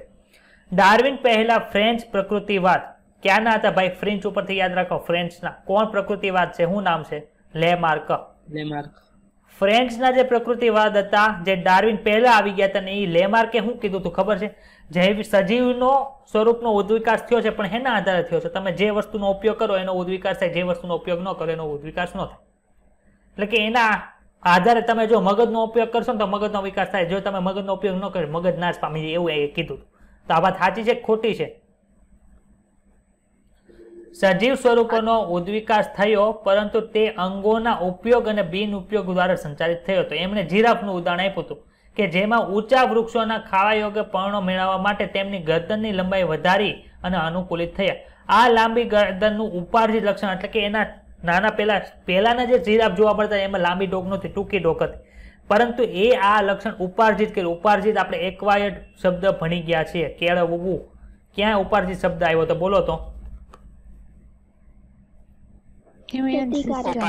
હા, રોગ પ્રતિકારકતાની અંદર આપણે ભણ્યા હતા. આ ઉપાર્જિત લક્ષણ છે અનુગામી પેઢીની અંદર પ્રદાન થયું. વર્ષો બાદ જીરાફે ધીરે ધીરે લાંબી ગરદન પ્રાપ્ત કરીને આ અનુવાદ પર કોઈ વિશ્વાસ કરતું નથી. ખબર પડી? માનો તમે મગજનો વિચારવાનું જ બંધ કરી દો તો હું તમારું મગજ વિચારવાનું કામ કરવાનું બંધ કરી દેશે, તમારા હોર્મોન બનવાના બંધ થઈ જશે, અંદર કોમામાં વ્યક્તિ વયો જાય છે તો એ વિચારવાનું જ બંધ કરી દે, પણ હોર્મોન તો એને શરૂ જ જશે. એનું હૃદય ને બધું કામ કરતું હોય છે બ્રેન ડેડ વ્યક્તિની અંદર. ખબર છે બધાને? આપણે પહેલો ચેપ્ટર ભણ્યા હતા ધોરણ 11 નું, એમાં જોયું હતું આ બધું. શું ઉદ્વિકાસ એ એક એવી પ્રક્રિયા છે કે અથવા તો એક પ્રક્રિયાનું પરિણામ છે? તો ઉદ્વિકાસ તમારે કેવું હોય? એક પ્રક્રિયા છે, પ્રક્રિયાનું પરિણામ છે? તો કે 2 છે. આપણે જે દુનિયા જોઈએ છે તેમાં સજીવ હોય કે નિર્જીવ પરંતુ માત્ર ઉદ્વિકાસની એક સફળ ગાથા છે. એ પ્રોસેસ તો આખી શરૂ જ હોય. હવે માનો કે અત્યારે આપણે બન્યા છે હોમો સેપિયન્સ છે, હવે ઘણા વર્ષો પછી, અમુક કરોડો વર્ષો પછી સેપિયન્સમાંથી નવી જાતિ કંઈક એટલી બધી ભિન્નતા આવશે કે જે મૂળ જાતિ છે એના કરતાં નવો ડિફરન્ટ સજીવ બની જશે અને પોતાની એક નવી જાતિ છે એ એસ્ટાબ્લિશ થશે. જ્યારે આપણે વિશ્વની ગાથા વર્ણવીએ ત્યારે ઉદ્વિકાસ છે એ પ્રક્રિયા તરીકે વર્ણવીએ છીએ. જ્યારે બીજા સંદર્ભમાં જ્યારે આપણે પૃથ્વી ઉપરના સજીવોના જીવનની ગાથાઓ વર્ણવીએ છીએ ત્યારે ઉદ્વિકાસને પ્રાકૃતિક પસંદગી કહેવાતી પ્રક્રિયાના પરિણામ સ્વરૂપે મૂલવીએ છીએ. માનો કે તમે અત્યારે અસ્તિત્વ ધરાવતા કોઈ પણ વસ્તુની તમે ચર્ચા કરો છો તો એ શું છે? તો કે અત્યારે જે વસ્તુની આપણે ચર્ચા કરીએ છીએ એ કોઈ પણ જાતિનું પરિણામ છે, પણ તમે કોઈ પ્રોસેસને વર્ણવો છો ત્યારે શું છે? એ એક પ્રક્રિયા છે. ખબર પડી બધાને?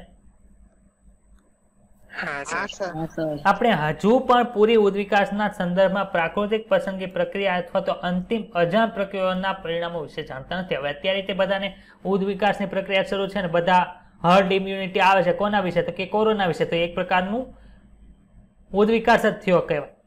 એ પણ શક્ય છે કે થોમસ માલ્થસ નામના જે વૈજ્ઞાનિક હતા એમણે વસ્તી ઉપરનું કાર્યશીલ ડાર્વિનને પ્રભાવિત કરી ગયું હતું. પ્રાકૃતિક પસંદગીના અમુક અવલોકન ઉપરથી આધારિત છે કે જે વાસ્તવિક હોય. ઉદાહરણ તરીકે કુદરતી સ્ત્રોતો મર્યાદિત છે. અપવાદ રૂપે ઋતુકીય ફેરફારોને બાદ કરતા વસ્તીનું કદ કેવું હોય છે? સ્થાયી હોય. વસ્તીનું કદ સ્થાયી હોય એટલે શું સમજવું તમારે? માનો કે આ એક એરિયા છે, એરિયાની અંદર ઘાસ ઉગાડેલું છે.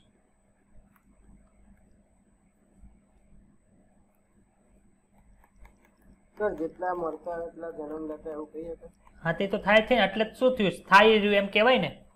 માનો કે 5 જણા ખેતરની અંદર માનો કે 5 પશુ છે આ ખેતરની અંદર રહે છે, એમાંથી 2 નાશ પામી ગયા, તો અમુક સમય પછી પાછા 2 જન્મ લેશે, તો પોતાનું વસ્તીનું કદ છે કેવું થઈ ગયું? સ્થાયી થઈ ગયું.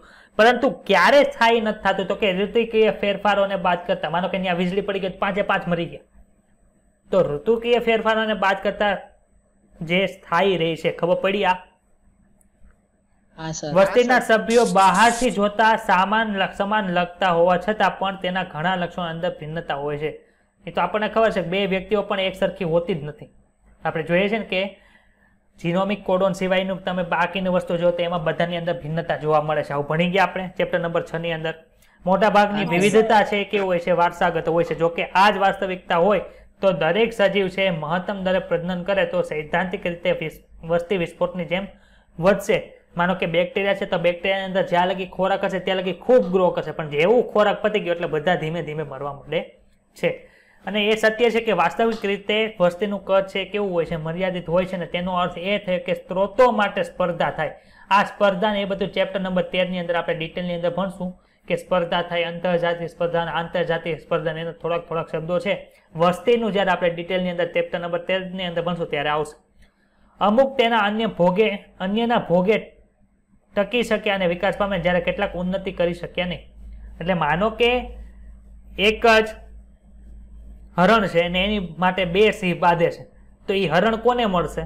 તો કે જે બીજાના ભાગે ટકી રહે છે, એટલે કે બીજા કરતા વધુ સક્ષમ હશે એને હરણ મળશે.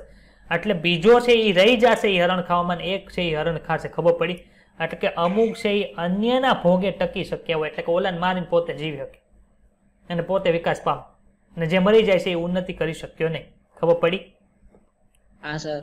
ડાર્વિનની નવીનતા અને તેજસ્વી સૂક્ષ્મ દ્રષ્ટિ આ હતી. તેમણે આ ભારપૂર્વક જણાવ્યું હતું કે ભિન્નતાઓ છે એ વારસાગત છે.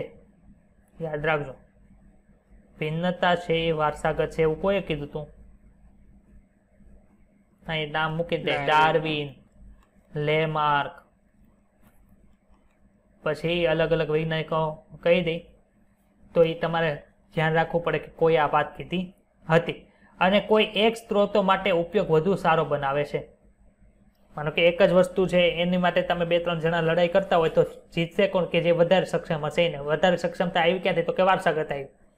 એવી રીતે આમાં એવું રીતે કે છે બેક્ટેરિયાની વસ્તુ હોય તો માનો કે લેક્ટોઝ છે તો લેક્ટોઝ માટે બધા લડાઈ ઝઘડા કરતા હોય, પણ એ જીતશે કોણ? કે જેને લેક્ટોઝને પચાવવાની ક્ષમતા હશે, એટલે કે વારસાગત જેનામાં જીનોમ ઉતર્યું હશે તે વધુ સારો એ સ્ત્રોતનો ઉપયોગ કરી શકે છે.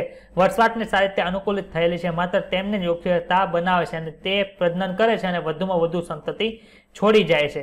આથી નિશ્ચિત સમયગાળા માટે અનેક પેઢીઓ પૈકીની બાકી વધેલ વધુ પ્રજોપ્તિ એટલે કે જે વધારે સંતતિ ઉત્પન્ન કરે છે અને વસ્તીની લાક્ષણિકતામાં ફેરફાર પ્રેરશે અને પરિણામે નવું સ્વરૂપ ઉદ્ભવશે. માનો કે કોઈ પણ જગ્યાએ લેક્ટોઝ છે તો લેક્ટોઝ ખાલી થઈ ગયું તો ગેલેક્ટોઝની જે ક્ષમતા ધરાવશે એ વધુ સંતતિ ઉત્પન્ન કરશે. હવે પહેલાની જે સંતતિ હતી કેવી હતી? લેક્ટોઝ પાચન કરતી હતી. હવે કોની પાચન કરે? તો કે ગેલેક્ટોઝ. તો મૂળ જાતિ કરતા નવી જાતિ આવી અને એનું નવું સ્વરૂપ આવ્યું. ખબર પડી? હા સર. હવે કોઈને આમાં કોઈ ડાઉટ હોય તો બોલો. જે આ ચેપ્ટર પૂરું ન થાય ત્યાં લગી આજે છે ચેપ્ટર આપણે ઓલું પૂરું ન થાય ત્યાં લગી કોઈને જમવા જવાનું નથી. ખબર પડી? હા સર. ચાલો, હવે જે મેં તમને ખબર છે 2 વાત કીધી હતી, હવે ભણવામાં આવશે તો બધા ખાસ ધ્યાન રાખજો.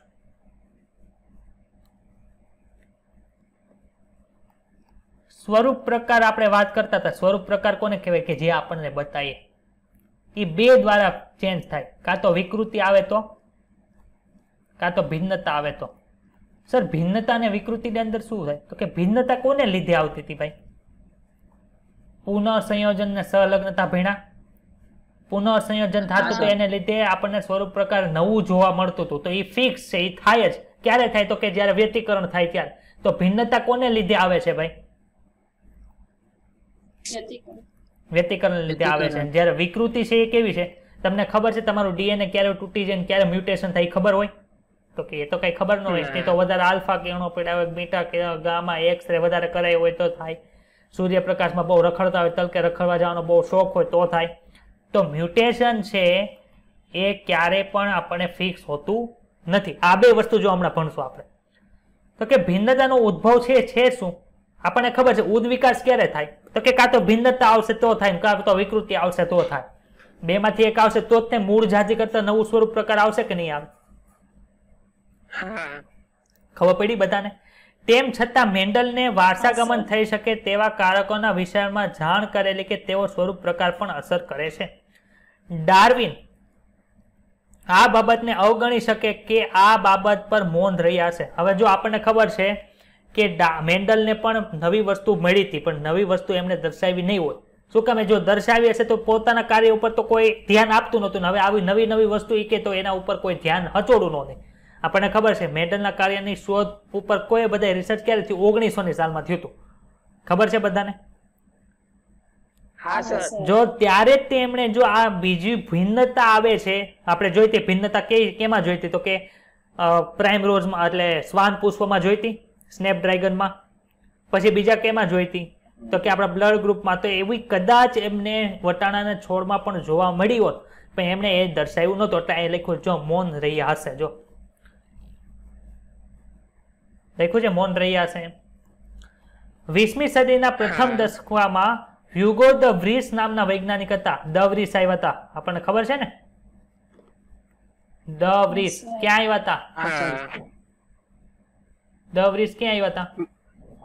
મેન્ડલનું કાર્ય પાછું મતલબ પુનઃ સંશોધિત 1900 માં આવ્યા હતા. યરમાં. હા, તો એ હ્યુગો ધ વ્રીસ છે એમણે શું કર્યું હતું તો કે ઇવનિંગ પ્રાઇમ રોઝ ઉપર કાર્ય કર્યું હતું અને વિકૃતિના વિચારો પ્રશ્ન કર્યા કે વિકૃતિ એટલે વસ્તીમાં એકાએક આવતું મોટું જુદાપણું. વસ્તીમાં કોઈ પણ જાતનું માનો કે કેન્સર થાય તો શું થઈ છે? ટ્યુમર વધવા મળે છે. ટ્યુમર વધવા મળે તો એકાએક થયું ને? શું કામે થયું તો કે એમાં તરત ડીએનએ નો ટુકડો કંઈક ગમે એ થયું હશે. એટલે કે વિકૃતિ છે કોને લીધે આવી તો કે એને લીધે શું થાય? વસ્તીમાં અચાનક એકાએક આવતું મોટું જુદાપણું છે. એમનું માનવું હતું કે વિકૃતિ છે એ જ ઉદ્વિકાસ માટે કારણભૂત છે. કોનું માનવું આવું હતું? રેડી? જ્યારે ડાર્વિન છે એ કોની વાત કરતા હતા તો કે ડાર્વિન છે એ નાની નાની ભિન્નતાઓને વાત કરતા હતા. અને આનુવંશિક ભિન્નતાઓ હતી ની કોને લીધે હતી? ભિન્નતાઓ આવતી હતી. હા, વ્યતિકરણ. હ્યુગો ધ વ્રીસ શું કહેતા હતા કે ઉત્ક્રાંતિ થાય છે એટલે કે ઉદ્વિકાસ થાય છે એ વિકૃતિને લીધે થાય છે, નાની નાની ભિન્નતાઓને લીધે થતી નથી. એવું કે જો આખું વાક્ય વાંચો. હ્યુગો ધ વ્રીસનું એવું માનવું હતું કે વિકૃતિ છે એ જ ઉદ્વિકાસનું કારણ છે અને ડાર્વિન જે નાની નાની ભિન્નતાઓની વાત કરે છે એ ઉત્ક્રાંતિનું કારણ નથી એવું કોઈએ કીધું હતું? Hyogo the વ્રીસે. ખબર પડી? હા સર. વિકૃતિ કેવી હોય? ફિક્સ હોય કે વિકૃતિ થશે જેમ? દિશાવિહીન. ના. એટલે શું થયું? ફિક્સ હોતી નથી. એટલે આપણે ડાયરેક્શન માનો કે તમે ક્યારે વાંચવાનું શરૂ કરી શકો એ કઈ ફિક્સ જ નહોતું. શું કામ? તો કે તારીખ નહોતી. એટલે એને દિશાવિહીન હું કહી શકું કે ન કહી શકું? હા સર. તો ફિક્સ નથી એટલે દિશાવિહીન છે. અને કેવી છે? યાદચ્છિક છે. એટલે કે રેન્ડમ છે, ગમે ત્યાં વિકૃતિ થાય અને એની કઈ ફિક્સ વસ્તુ નથી. એટલે તમને એવું પૂછે વિકૃતિ કેવી હોય તો કે વિકૃતિ છે એ યાદચ્છિક એટલે કે રેન્ડમ અને દિશાવિહીન હોય. ખબર પડી બધાને? હા સર. હા સર. જ્યારે ભિન્નતા છે એ કેવી હોય? નાની હોય અને દિશા સૂચક હોય. ખબર જ છે કે ક્યારે થશે તો કે જ્યારે વ્યતિકરણ થશે ત્યારે. આ બે લાઈન સમજાણી હોય તો જ હા પાડજો, તો જ મારે આગળ હલાવું, બાકી નથી હલાવ. હા હા સર. સર. હા સર. હા સર. યાદચ્છિક એટલે શું થાય? રેન્ડમ. આપણે કહેવાય રેન્ડમ વર્ડ યુઝ કરો એટલે રેન્ડમ નો અર્થ શું કરો તમે? આપણે એમ કહીએ રેન્ડમલી સિલેક્ટ કરી લો એમ કયો તો તમે શું કહો છો? ગમે તે સિલેક્ટ કરી લો એનો અર્થ એવો થાય કે ન થાય? તો યાદચ્છિકનું ઇંગ્લિશ રેન્ડમ થાય તો રેન્ડમનો અર્થ શું થાય કે વિકૃતિ ગમે ત્યાં થાય અને એની કઈ ફિક્સ વસ્તુ હોતી નથી, એટલે કે ડાયરેક્શન લેસ છે અને કેવી છે રેન્ડમ છે. જ્યારે ભિન્નતા છે એ કેવી છે તો કે નાની નાની હોય અને ફિક્સ છે કે ક્યારે હશે તો કે જ્યારે વ્યતિકરણ થવાનું હશે ત્યારે. બે કન્સેપ્ટ ક્લિયર થયા. ડાર્વિન શું માનતા હતા ઉદ્વિકાસ ક્યારે થાય તો કે આવી જ્યારે ભિન્નતાઓ બધી ભેગી થાય ત્યારે થાય. જ્યારે દ-અવરિત છે એ ઉદ્વિકાસ માટે કોને ગણાવતા હતા?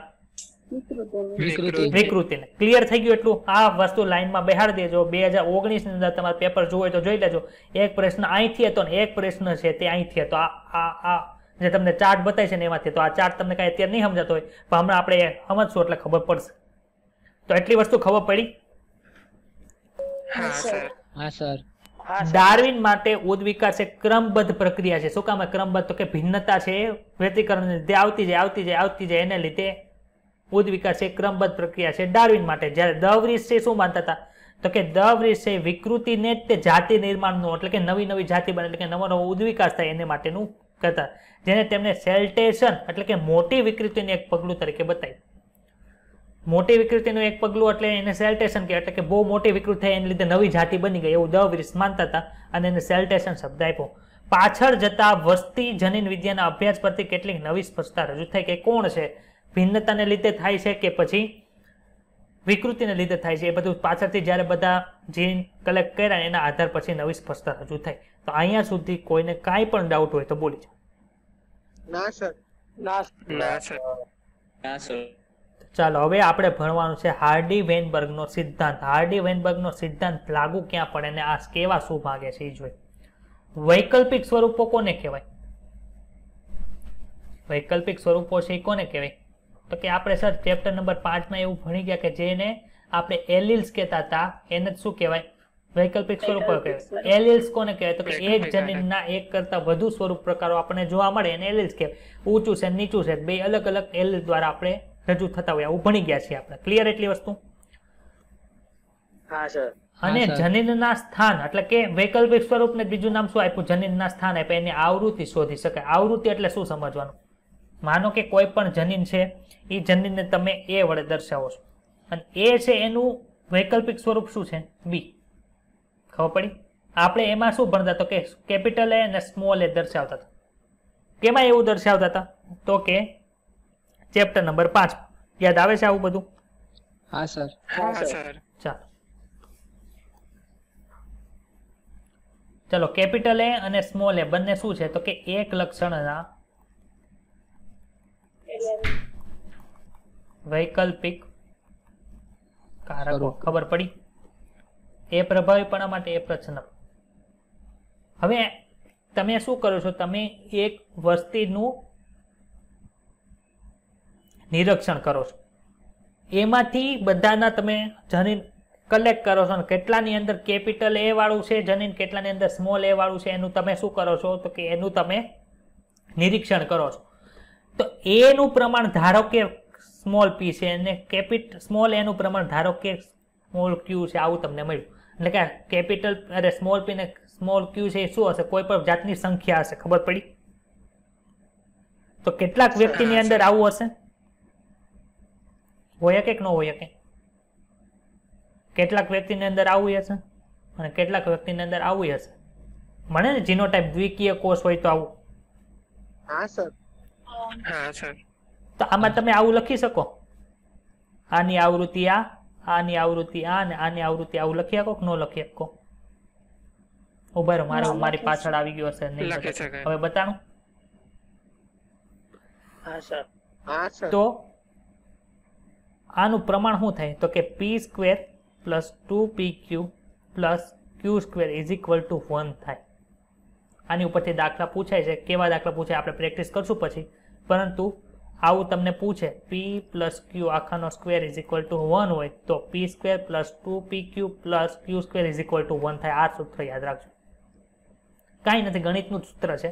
p + q આખાનો સ્ક્વેર એટલે આપણને ખબર છે p² એટલે કે pp + 2pq + q² = 1 થાય. એટલે આપણને દર્શાવે શું કે ગમે તે આવૃત્તિનો તમે ટોટલ માનો એટલે એ કેમાંથી મળે? એકમાંથી મળે. તમને માનો કે p ની આવૃત્તિ ખબર હોય તો તમે q ની આવૃત્તિ કેટલી હશે ખબર પડી શકે તમને. સમજાય છે? હા સર. હા સર. એટલું યાદ રાખવાનું છે આમાં. પછી અમુક શબ્દ છે એ આપણે હમણાં જોઈએ. જનીન પ્રવાહ અને જનીન વિચલન ને જનીનિક પુનઃ સંયોજન આપણે હમણાં જોશું. તો કે આપેલ કોઈ પણ વસ્તી છે એમાં એક લક્ષણ લીધું, એ લક્ષણના વૈકલ્પિક સ્વરૂપ કે અલીલનું પ્રમાણ કેટલું છે એટલે કે આવૃત્તિ છે એ શોધી શકાય છે. ખબર પડી કેવી રીતે શોધવાની આવે? હા સર. કઈ રીતે ગોતવાની હશે? કેમ કે આ સૂત્રનો યુઝ કરીને. ક્લિયર? હા સર. હા સર. ઓકે, હવે આમ બોલતા રહેજો નકર મને પાછું એમ થાય પાછું નેટ કનેક્શન વહી ગયું. ચલો, આ આવૃત્તિઓ લગભગ કેવું હોય છે તો કે સ્થાયી અને પેઢીઓ સુધી સ્થિર જળવાઈ રહેતી હોય. માનો કે તમારામાં ઇન્સ્યુલિન બનાવવાની જે આવૃત્તિ હોય એ તમારા છોકરાની અંદર એના પછીના એમ આખી પેઢીમાં કેવું હોય એની આવૃત્તિ સ્થિર જ હોય. જો એમાં આવૃત્તિમાં કઈ ચેન્જ થાય એટલે ડાયરેક્ટ શું થાય તો કે આપણને સ્વરૂપ પ્રકાશ એ અલગ બતાય. ખબર પડી? હાર્ડી વેનબર્ગના સિદ્ધાંત બીજગણિતીય સૂત્રના ઉપયોગથી આપણને જાણી શકીએ છીએ કે આવૃત્તિ કઈ હશે. આ સિદ્ધાંત એવું કહે છે કે વસ્તીની અંદર વૈકલ્પિક કારકોની આવૃત્તિ સ્થિર રહે છે અને પેઢી દર પેઢી સુધી તે અચળ જીવાઈ રહી છે. માનો કે કોઈ પણ લક્ષણ માટેની જે આવૃત્તિ છે આપણને કેવું જોવા મળે તો કે સ્થિર રહે. કેમ કે આપણે જોઈ ગયા જીનોમિક ડીએનએ છે એ બધાની અંદર કેવું હોય તો કે સમાન હોય. એટલે હવે જીનોમિક, માનો કે તમે ઇન્સ્યુલિન બનાવવાનું ડીએનએ સપોઝ લ્યો તો એની અંદર જે આવૃત્તિ હશે એટલે કે જે વૈકલ્પિક કારકો છે એનું પ્રમાણ છે કેવું હશે તો કે સ્થિર હશે. તો જ તે તમને ડાયાબિટીસ ન થાય. જો એમાં કંઈક પણ ફેરફાર થાય એટલે તરત તમને ડાયાબિટીસ જોવા મળે છે. જનીન સેતુ એટલે શું કરો? માનો કે તમે કોઈ પણ વસ્તુનું તમે નિરીક્ષણ કરો છો એની અંદર જે આવૃત્તિ છે એનો ટોટલ તમે માનો અને એને શું કહેવાય છે તો કે એને જનીન સેતુ તરીકે એટલે કે જીન પૂલ કહેવાય છે. જો વસ્તીમાં કુલ જનીનો અને તેના વૈકલ્પિક કારકો છે એને ટોટલ રહ્યો એને શું કહેવાય છે? જનીન સેતુ. કે એ અચળ રહે એને શું કહેવાય? જનીનિક સંતુલન તરીકે ઓળખવામાં આવે. ખબર પડી? બધા વૈકલ્પિક કારકોના આવૃત્તિઓના સરવાળાને એક તરીકે દર્શાવવામાં આવ્યા છે અને આ વ્યક્તિગત આવૃત્તિઓ ઉદાહરણ તરીકે તમે એને પી અને ક્યુ નામ આપો તો દ્વિકીયમાં પી અને ક્યુ વૈકલ્પિક કારક એ અને વૈકલ્પિક કારક એ સ્મોલ એ ની આવૃત્તિ દર્શાવે છે. આપણે દર્શાવ્યું અહીંયા આ વૈકલ્પિક કારક એની આવૃત્તિ સ્મોલ પી છે, વૈકલ્પિક કારક સ્મોલ એ ની આવૃત્તિ સ્મોલ ક્યુ છે. ક્લિયર? વસ્તીમાં કેપિટલ એ ધરાવતા સજીવો હોય એની આવૃત્તિ સામાન્ય તરીકે પી સ્ક્વેર તો સ્મોલ પી વડે તમે દર્શાવી શકો. આપણે દર્શાવી અહીંયા. એવી રીતે કેપિટલ સ્મોલ એ હોય ને સ્મોલ એ હોય એને તમે એવી રીતે દર્શાવી શકો કે દ્વિકીય સજીવોમાં બંને રંગસૂત્રો ઉપર વૈકલ્પિક કારક એ ની આવૃત્તિ કેપિટલ પી સાથે આવવાની સંભાવનાનું પરિણામ શું આવશે? પી સ્ક્વેર આવશે. આ રીતે સ્મોલ એ હોય તો ક્યુ સ્ક્વેર અને એ સ્મોલ એ હોય તો 2pq વડે તમે દર્શાવી શકો. એટલે કે પી સ્ક્વેર 2pq સ્ક્વેર અને q square is equal to 1 થાય એવું તમે દર્શાવો. એટલે કે p પ્લસ ક્યુ આખાનો સ્ક્વેર ઇઝ ઇક્વલ ટુ 1 થાય. ક્લિયર થાય છે બધાને એટલી વસ્તુ?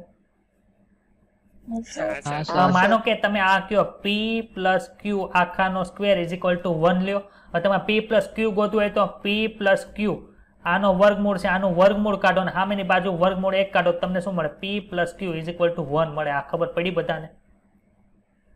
હા સર. ક્લિયર?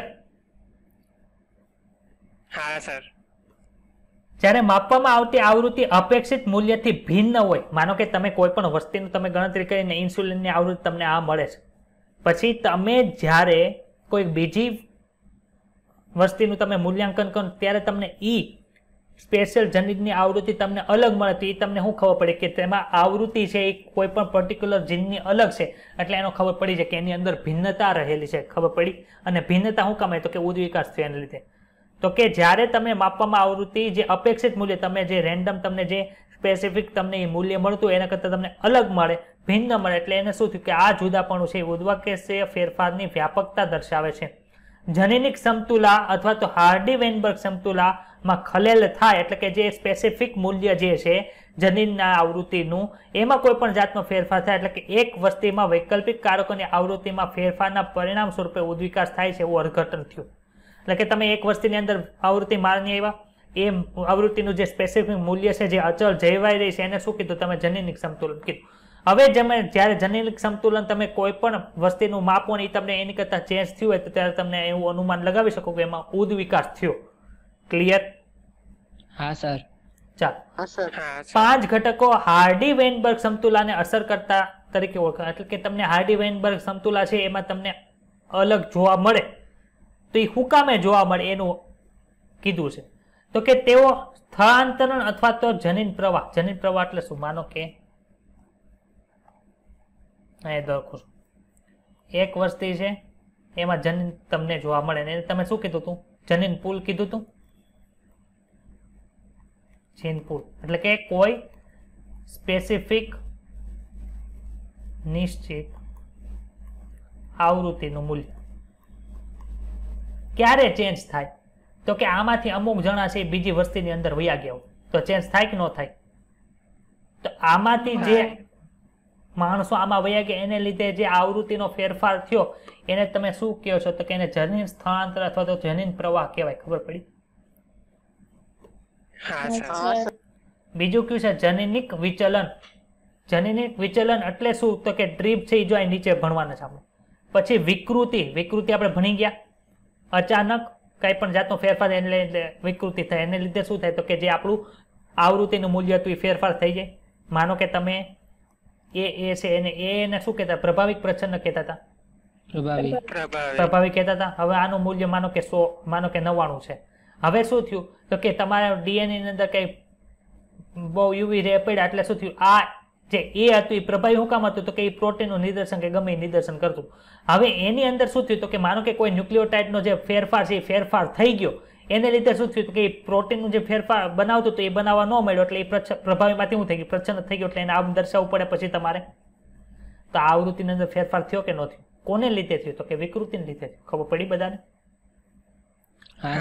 જનીનિક પુનઃ સંયોજનને લીધે થાય, કેમ કે વ્યતિકરણને લીધે થાય, અને પ્રાકૃતિક પસંદગીને લીધે થાય છે. ક્લિયર? આમાં કોઈને કઈ ડાઉટ હોય તો બોલો.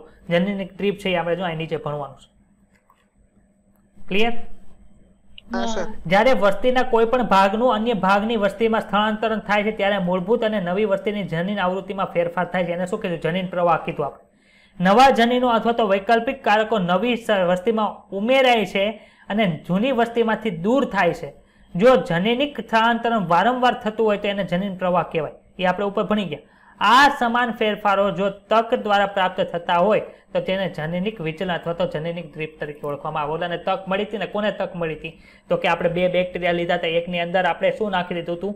તો કે ગ્લુકોઝની જગ્યાએ ગેલેક્ટોઝ નાખી દીધું. તો જે ગેલેક્ટોઝમાં જીવવા માટે તત્પર છે તેને તક મળી કે તમારે જીવવા માટે તક છે, તમે ગેલેક્ટોઝનો ઉપયોગ કરવા મળો. તો એને શું કહે? જનીનિક દ્વીપ તરીકે ઓળખવામાં આવે. ખબર પડી? કેટલીક વખત નવી વસ્તીના વૈકલ્પિક કારકોની અંદર ખૂબ જ ફેરફાર થઈ જાય છે. એને લીધે ભિન્ન જાતિ એક ઊભી થાય.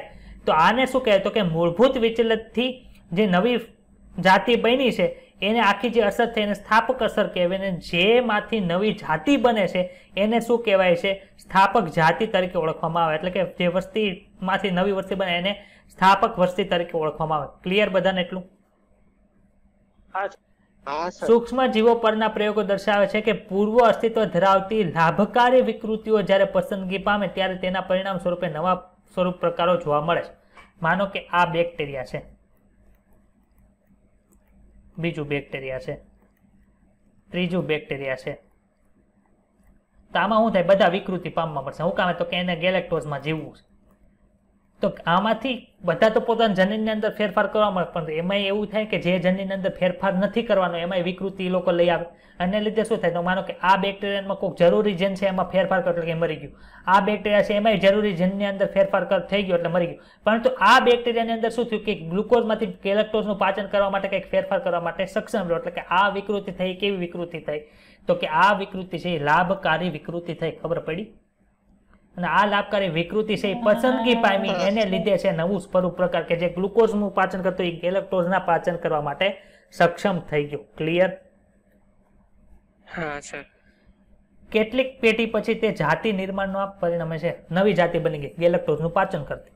પ્રાકૃતિક પસંદગી એ પ્રક્રિયા છે જેમાં વારસાગમન થઈ નવી ભિન્નતાઓ જીવનને ટકાવી શકે છે અને વધુ પ્રજનનક્ષમ બને છે તથા મોટી સંખ્યામાં સતતતી પણ પેદા કરે છે. તર્ક આધારિત વિશ્લેષણને આપણે વિશ્વાસ અપાવે છે કે વિકૃતિને કારણે અથવા તો જનીન પ્રવાહને કારણે જનીનિક વિચલન થાય છે અને જનન કોષ પેદા નિર્માણ દરમિયાન પુનઃસંયોજન કારણે પણ સર્જાતી ભિન્નતા છે એ પેઢીમાં જનીનો તેમજ વૈકલ્પિક કારકોની આવૃત્તિમાં પરિણમે છે. એને લીધે વિકાસ થાય. એટલે બંને વસ્તુ આવી. વિકૃતિને લીધે થાય છે, ભિન્નતાને લીધે થાય છે અને જનીનિક ડ્રીપ થયું એક જગ્યાએથી બીજી જગ્યાએ ગયા એને લીધે થાય છે. હવે આ શું કહેવા માંગે તો કે આપણે અમેરિકાના માણસ જોઈએ અને ઇન્ડિયાના માણસ જો તમને સ્વરૂપ પ્રકારની અંદર ફેરફાર જોવા મળે તો કે હા જોવા મળે. એ ધોળિયા છે, આપણે થોડા ઘઉં વર્ણના છે, આફ્રિકામાં હાવ કાળિયા જોવા મળે. કહેવાય કોણ? માણસ. પણ એની અંદર શું થયું? જનીન પ્રવાહ ચેન્જ થયો એને લીધે એને સંતતિ છે એ કેવી બનવા મળી તો કે ત્યાંના રહેઠાણ મુજબ બનવા મળી. ક્લિયર? પ્રાકૃતિક પસંદગી છે એના દ્વારા જે જોડીઓ છે પ્રજનનિક સફળતા વધારે છે અને નવી વસ્તી તરીકે સ્થાપિત થાય છે. પ્રાકૃતિક પસંદગીની જે સ્થિરતા છે જેમાં ઘણા વ્યક્તિગત સજીવ સરેરાશ લક્ષણો અને મૂલ્યો પ્રાપ્ત કરે છે અથવા તો દિશાકીય ફેરફાર થાય છે અથવા તો વિક્ષેપક ઉદ્વિકાસની અંદર ફેરફાર થાય. આ ત્રણેય વસ્તુ છે શું આપણે જો સમજીએ. ચાલો બીજો ક્વેશ્ચન મેં કીધું તો આ ચાર્ટમાંથી પૂછવાનું. આ ચાર્ટ કેવા શું માંગે છે જોઈએ. તો કે પેલું જે મૂળ સજીવો છે એ જો તો કેવા છે?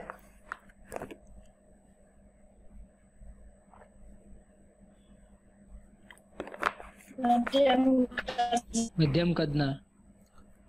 પ્રાકૃતિક પસંદગી કોની થઈ હતી તો કે જે મધ્યમ કદના વ્યક્તિગત સજીવો હતા ને એની થઈ હતી. હવે શું થાય છે તો કે કોઈ પણ જાતનો ફેરફાર આવે આની અંદર એને લીધે શું થયું તો કે મધ્યમ કદના તો હતા જ પરંતુ એમાંથી સ્પેસિફિક મધ્યમ કદના હતા ને એને જ સિલેક્શન થયું. બીજીમાં શું થયું તો કે મધ્યમ કદથી જે ઊંચી કદના હતા એનું થયું સિલેક્શન. ને ત્રીજી ઘટનાની અંદર શું થયું કાં તો મધ્યમ કદથી ઊંચા હોવો જોઈએ કાં તો મધ્યમ કદથી નીચા હોવો જોઈએ એનું સિલેક્શન થયું. મધ્યમ કદનું સિલેક્શન નથી. એટલે આ ત્રણ પ્રકારના અલગ અલગ જીનોટાઈપ છે. આપણે સમજીએ મધ્યમ કદને મારો ગોળી. બીજી વસ્તુ સમજીએ. ચાલો પહેલા તો બધાની ઇમ્યુનિટી કેવી હતી? સારી જ હતી એટલે એનું સિલેક્શન થયું. હવે શું થયું? કોરોના આવ્યો. કોણ આવ્યું? કોણ આવ્યું? કોરોના આવ્યું. કોરોના આવ્યું એટલે એમાંથી શું થયું તો કે કોરોનામાંથી જેની ઇમ્યુનિટી બચતી હતી એટલે કે જે ઇમ્યુનિટી વાળા હતા ને એનું જ સિલેક્શન થયું. એ દિશાકીય ફેરફાર થયો. જો એક જ દિશાની અંદર થયું.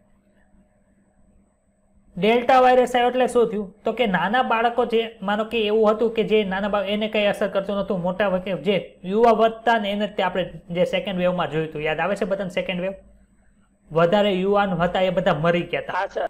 મોટા ભાગના યુવાનો હતા એ બધા મૃત થતા હતા. તો એવું જ થયું હતું. એટલે કે એ સ્પેસિફિક વસ્તુને પકડે છે કે જે વસ્તુ તમે છો એની કરતાં એમાં સ્પેસિફિક મૂલ્ય ધરાવો તમે અથવા તો જે તમારી પાસે મૂલ્ય છે એની કરતાં વધારેનું મૂલ્ય તમે ભરાવશો તો તમારી પસંદગી થશે. અથવા તો ત્રીજો પ્રકાર એવો છે જે મૂલ્ય છે એની કરતાં વધારે મૂલ્ય તમારી પાસે અથવા તો ઓછું મૂલ્ય હોવું જોઈએ તો તમારી પસંદગી થશે. તો જે પહેલું મૂલ્ય છે એ કેવું છે તો કે માનો કે જે સ્થિર રહેશે એનું સિલેક્શન થશે. બીજું મૂલ્ય શું કહે છે તો કે તમે જે છો એનું સિલેક્શન એની કરતાં તમારી પાસે વધારે હોવું જોઈએ અથવા તો કે જે તમારી પાસે વધારે છે અથવા તો ઓછું છે તો તમારું સિલેક્શન. બાકી સિલેક્શન થશે નહીં. આ સમજાણું? હવે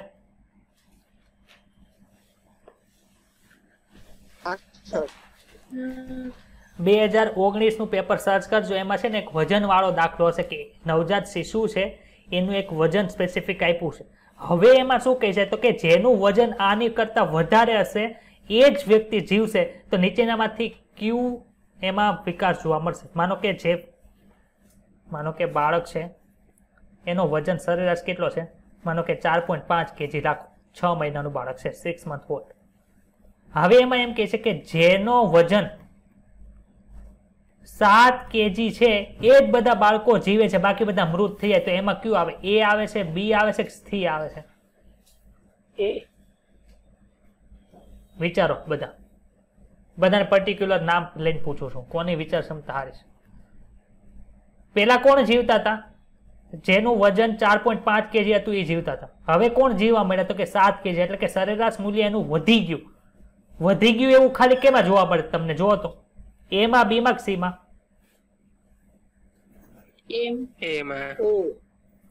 એમાં સર. મૂલ્ય કેમાં જોવાનું હોય? આમાં જોવાનું હોય. વજન કોનો છે તો કે 4.5 kg. અહીંયા 7 kg વધી ગયો એટલે આ બાજુ આલેખ આખો વયો જાવો જો. એ બાજુ આલેખ કેમાં ગયો છે એમ પૂછું છું. ખાલી એક જ બાજુ જાવ જોઈએ, બે બાજુ ન જાવ જોઈએ.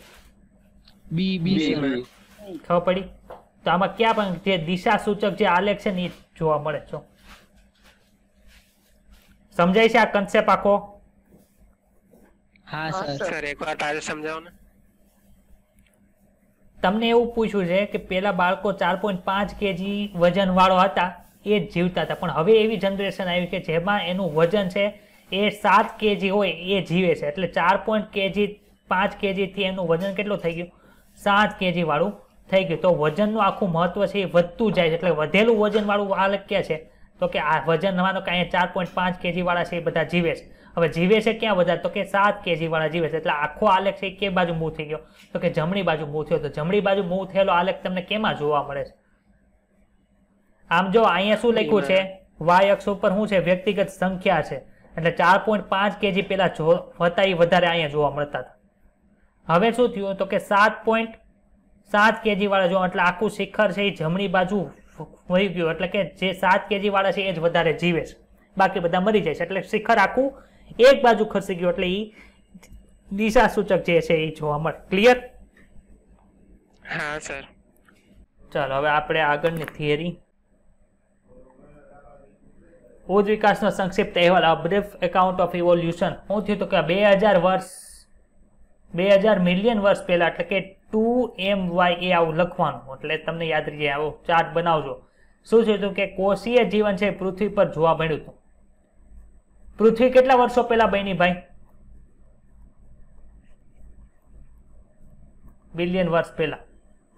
પછી એના 500 મિલિયન વર્ષ પછી આપણે એવું કહેતા હતા કે અકોષીય સજીવ છે, કોષોનું નહીં પણ ખાલી જોવા મળ્યું હોય. તો આપણે એવું કીધું હતું 4000 બિલિયન વર્ષ પહેલા આપણને ખાલી સજીવ જોવા મળ્યો. પણ કોષીય સજીવ ક્યારે જોવા મળ્યો? તો કે 2000 મિલિયન વર્ષ પહેલા. મિલિયન છે, બિલિયન નથી. પાછા અહીંયા બિલિયન નહીં લખના. 2000 બિલિયન વર્ષ પહેલા પણ જોવા. 2000 બિલિયન વર્ષ પછી નથી, 2000 મિલિયન વર્ષ પછી. ખબર પડી?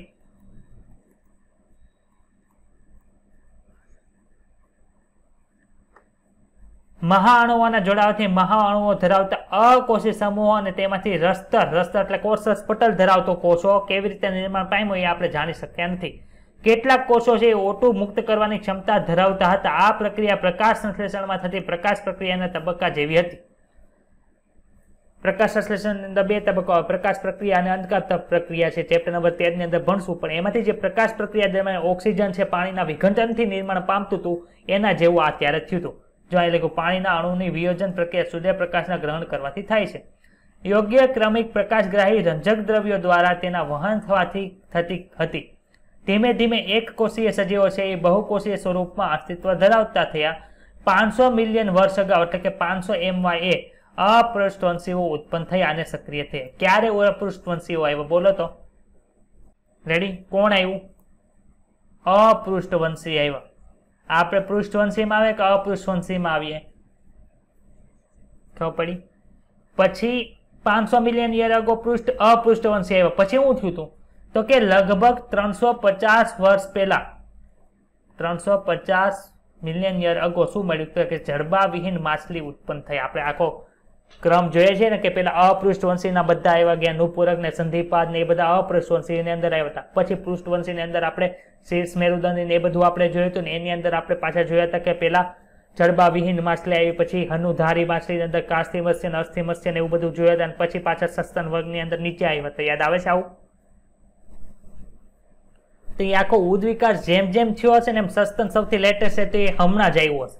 ભાઈ એની પહેલા વિહંગ હતું તો એની પહેલા આવ્યું હોય, એની પહેલા સરીસૃપ હતા તો એના પહેલા આવ્યા હોય, ઉભયજીવી છે તો એના પહેલા આવ્યો. એટલે કે જેમ જેમ તમે સસ્તન વર્ગ બાજુ આવું એમ નવું નવું છે. એટલે કે હમણાં થોડાક સમય પહેલા જ બનેલો છે. ખબર પડી? સમુદ્રની શેવાળ છે કેટલીક વનસ્પતિઓ 320 મિલિયન વર્ષ અગાઉ બની. 320 મિલિયન યર અગો કોણ આવ્યું હતું? તો કે ભાઈ શેવાળ આવી, કેટલીક વનસ્પતિઓ આવી હતી. આપણે કહી શકીએ વનસ્પતિઓ જમીન પર આવનાર સૌ પ્રથમ સજીવો હતા. જ્યારે પ્રાણીઓ જમીન પર આવ્યા ત્યારે વનસ્પતિઓ જમીન પર ખૂબ જ પથરાયેલી હતી. ભારે અને ખૂબ જ મજબૂત મીનપક્ષ વાળી માછલીઓ જમીન પરથી પાણીમાં પાછી ફરી શકતી હતી. એટલે કે આ કોનું નિર્માણ બતાવે? તો કે ઉભયજીવીઓનું. ખબર પડે? હા, ખબર પડશે. આ ઘટના ક્યારે થઈ હતી? તો કે 350 મિલિયન વર્ષ અગાઉ જોવા મળી. પાછો 350 વર્ષ અગાઉનું કંઈક એક વસ્તુ આવી. ખબર પડી બધાને? 350 વર્ષ અગાઉની 2 વસ્તુ છે. 1938માં દક્ષિણ આફ્રિકામાં પકડાયેલી એક મત્સ્ય છે શિલાકાંત, એ મનાતી હતી જે લુપ્ત થયેલી હોવાનું માનવામાં આવે છે. આ પ્રાણીઓને લોબફિન્સ તરીકે ઓળખવામાં આવે, જેમાંથી પ્રથમ ઉભયજીવી ઉતરી આવ્યા હશે, જે જમીન અને પાણી એમ બંને જગ્યાએ જીવંત રહી શકતા હતા. આમાં કોઈને કઈ ડાઉટ હોય તો બોલો.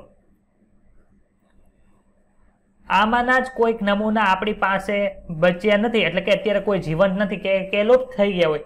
જે આપણે પહેલા જોયું હતું કે પહેલા જે વિશિષ્ટ સર્જનવાદ હતો એમાં એવું કહેતા કે પહેલા જેટલી સજીવની વિવિધતા હતી એટલી છેલ્લે સુધી હશે, એટલે કે પહેલા જેટલા જીવતા તે છેલ્લે સુધી. જે આપણે કીધું હતું ત્યાં ખોટું છે. શું કામ ખોટું છે ખબર પડી?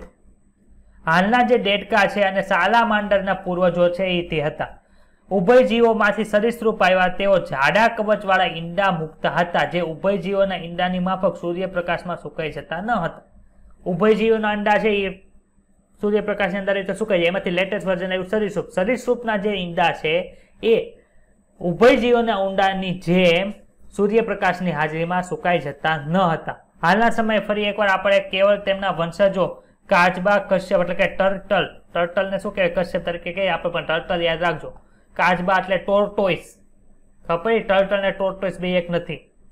અને મગરને જોઈ શકીએ છીએ. મગર, ટર્ટલ અને ટોર્ટોઇસ એ ત્રણેય અલગ અલગ વસ્તુ છે. એ આપણને અત્યારે જોવા મળે છે. કોના વંશજ તરીકે જોવા મળે છે? તો કે આપણને ઉભયજીવોના વંશજ તરીકે આપણને જોવા મળે. ખબર પડી?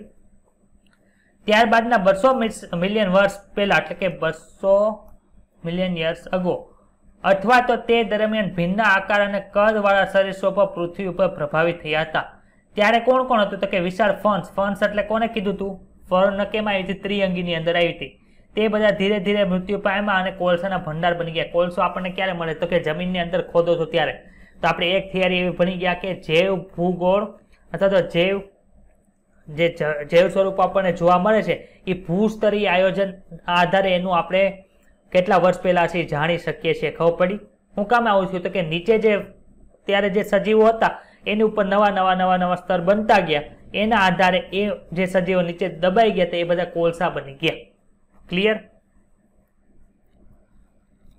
200 મિલિયન પૂર્વે ઇક્થિઓસસ મત્સ્ય જેવા સરીસૃપો ઉદ્વિકાસ પામ્યા જમીન પરથી પાણી ઉપર આવતા હતા. એટલે કે પહેલા જમીનમાંથી પાણી ઉપરથી જમીનમાં આવ્યા અને પાછા પાણીમાંથી ક્યાં જાય છે? તો કે જમીનની અંદર જાય છે. જમીન પર રહેવાવાળા સરીસૃપો નિશ્ચિત રીતે ડાયનાસોર હતા. ત્યારે તેમાંનો સૌથી મોટો કોણ હતો? તો કે ટાયરેનોસોરસ રેક્સ છે એ ત્યારે જોવા મળતો હતો. સૌથી મોટો ડાયનાસોર. એની ઊંચાઈ કેટલી હતી? તો કે 20 ફૂટની ઊંચાઈ હતી અને ભયાનક કટાર જેવા દાંત ધરાવતું હતું. 65 મિલિયન વર્ષ અગો, તો કે 65 મિલિયન વર્ષ પહેલા ડાયનાસોર એકાએક પૃથ્વી ઉપર અદ્રશ્ય થઈ ગયા. તેનું સાચું કારણ તો આપણે જાણતા નથી.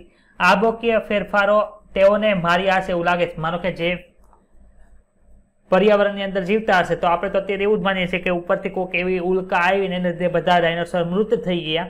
તો એ સાચું હોય ખોટું હોય આપણે જાણતા નથી. આમાં જ કહીશ એને લીધે કંઈક એવો માનો કે કઈ ઉલ્કા પડી ને એને લીધે કોઈ પણ જાતનું પર્યાવરણ ફેરફાર થયો જ એને લીધે છે એ ડાયનાસોર બધા મરી ગયા એવું આમાં કહે છે. કેટલાક ડાયનાસોર છે કેની અંદર ઉદ્વિકાસ પામ્યા? તો કે પક્ષીઓની ઉદ્વિકાસ પામ્યા હતા. સત્યતા એ આ બંને વચ્ચેની છે. તે સમયમાં નાના કદના સરીસૃપો હાલ પણ અસ્તિત્વમાં છે. નાના કદના સરીસૃપો આપણને હજી ઘણા જે ડાયનાસોર વખતના હતા એ ઘણા પણ અત્યારે જોવા મળે છે એવું કહે છે. પહેલાના સસ્તનો કોના જેવા બતાતા? તો કે છછુંદર જેવા બતાતા હતા. તેમના અશ્મિઓ નાના કદના હતા, એટલે કે જે એના અસ્થિ છે એ કેવા હોય? નાના હોય. સસ્તનો કેવા છે? તો કે અપ્રત્યપસ્વી છે અને અત્યારે પણ છે. આપણે અત્યારે ભણી ગયા ચેપ્ટર નંબર 4 ની અંદર. યાદ આવે છે?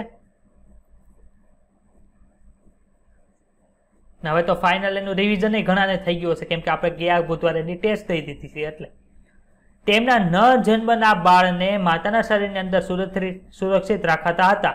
સસ્તનો સંવેદનશીલતા અને ભયને ટાળવાની બાબતમાં બુદ્ધિશાળી હતા. જ્યારે સરીસૃપો ઓછા થયા ત્યારે સસ્તનોએ પૃથ્વી પર કબજો જમાવ્યો. દક્ષિણ અમેરિકા, ખાસ યાદ રાખજો, દક્ષિણ અમેરિકામાં સસ્તનો જેવા કે ઘોડા, હિપ્પોપોટેમસ, રીછ, સસલા વગેરેને મળતા સસ્તનો છે જોવા મળતા હતા. ખંડીય વિચલનને કારણે દક્ષિણ અમેરિકા ઉત્તર અમેરિકા સાથે જોડાયું ત્યારે આ પ્રાણીઓ ઉત્તર અમેરિકાના પ્રાણીઓ દ્વારા છવાઈ થયું. શું આ કોણ છે? બોલો તો શું છે આ? નીચે શું છે? દક્ષિણ અમેરિકા. બંને કેવું હતું? પેલા તો અલગ અલગ હતા, પણ તો અહીંયા જો લખ્યું, હું લખ્યું છે તો કે ખંડીય વિચલન થયું, એટલે કે આ ભાગ છે એ ક્યાં આવી ગયો? ડાયરેક્ટ જોડાઈ ગયો ઉત્તર અમેરિકા સાથે. માનો કે એક જ હોય તો ઉત્તર દક્ષિણ કરવાનું શું જરૂર હોય? પણ તો અલગ અલગ અમેરિકા શું કામ પડે? તો કે પેલા અલગ અલગ હતા. પછી જે કોન્ટિનેન્ટલ ડ્રિફ્ટ થયું એને લીધે શું જોવા મળ્યું? તો કે બંને છે તે એકબીજા સાથે જોડાઈ ગયા. હવે શું થયું? જોડાઈ ગયા એટલે અહીંયા જે સજીવો રહેતા હશે ને અહીંયા બે સજીવો છે એકબીજા સાથે જોવા મળે કે ન જોવા મળે?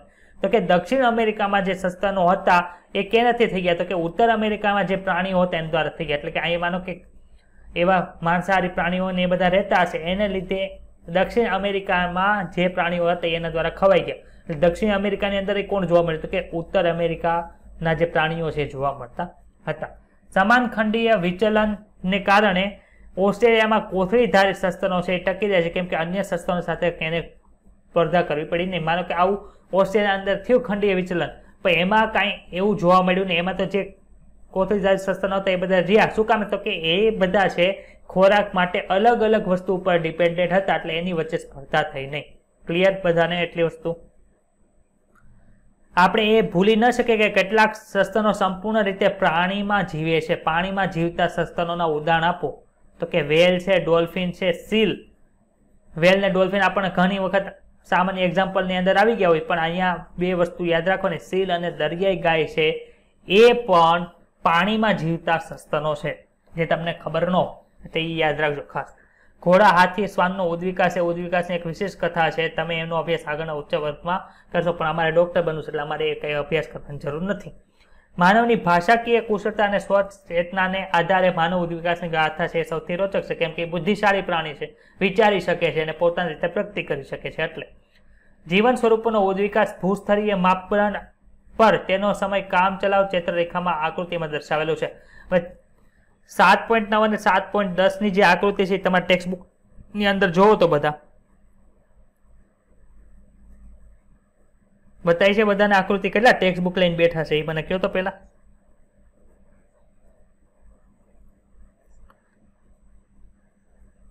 તો એ આકૃતિની અંદર તમને શું બતાવી? જો ડાબી બાજુ છે ને તમને બધો સમયગાળો બતાવ્યો છે, બતાવી છે બધાને. અને એની અંદર તમને અલગ અલગ પ્રાણીઓ ને એ બધું છે ને, એકમાં વનસ્પતિ દર્શાવી છે ને એકની અંદર પ્રાણીઓ એવું દર્શાવેલું છે. તો જે 7.9 આકૃતિ છે ને એમાં તમે જો ડાબી બાજુ અલગ અલગ બધા સમયનો ગાળો આપ્યો છે. પણ જો તમારે, હું એવી સલાહ આપું કે એટલા બધા તમે જો નામ યાદ રાખો, આમાંથી હજી સુધી ક્વેશ્ચન મોટા ભાગે 90% પૂછાયેલો નથી. પરંતુ જો તમારે બહુ એવું બધું ન હોય તો આટલું બધું ગોખવા જાઓ તો એની કરતા સ્કીપ કરી દેવું સારું. ખબર પડી? ગોખવું હોય તો મને કઈ વાંધો નથી, પણ એમાં જો દ્વિઅંગીથી તમે જમણી બાજુ જાઓ તો જેમ જેમ ઉદ્વિકાસ થયો એમ તમને ક્રમ જોવા મળે છે. પછી ક્યાં? હા, તમને જુરાસિક એજમાં તમને નીચેનામાંથી ક્યુ વનસ્પતિ જોવા મળતી હતી. પછી એમાં આપી દે દ્વિઅંગી, પછી ત્રિઅંગી છે, બીજ ત્રિઅંગી છે કે આવૃત બીજધારી છે. તો તમે એમાં જો જુરાસિક એજની અંદર તમને શું જોવા મળતું હતું? તો કે ત્રિઅંગી જોવા મળતી હતી. એવી રીતનું પૂછે. ખબર પડી? પૂછાય તો. હજી સુધી મને નથી લાગતું કે આમાંથી આ એટલું બધું, કેમ કે આમાંથી લગભગ 2 ક્વેશ્ચન પૂછાય છે.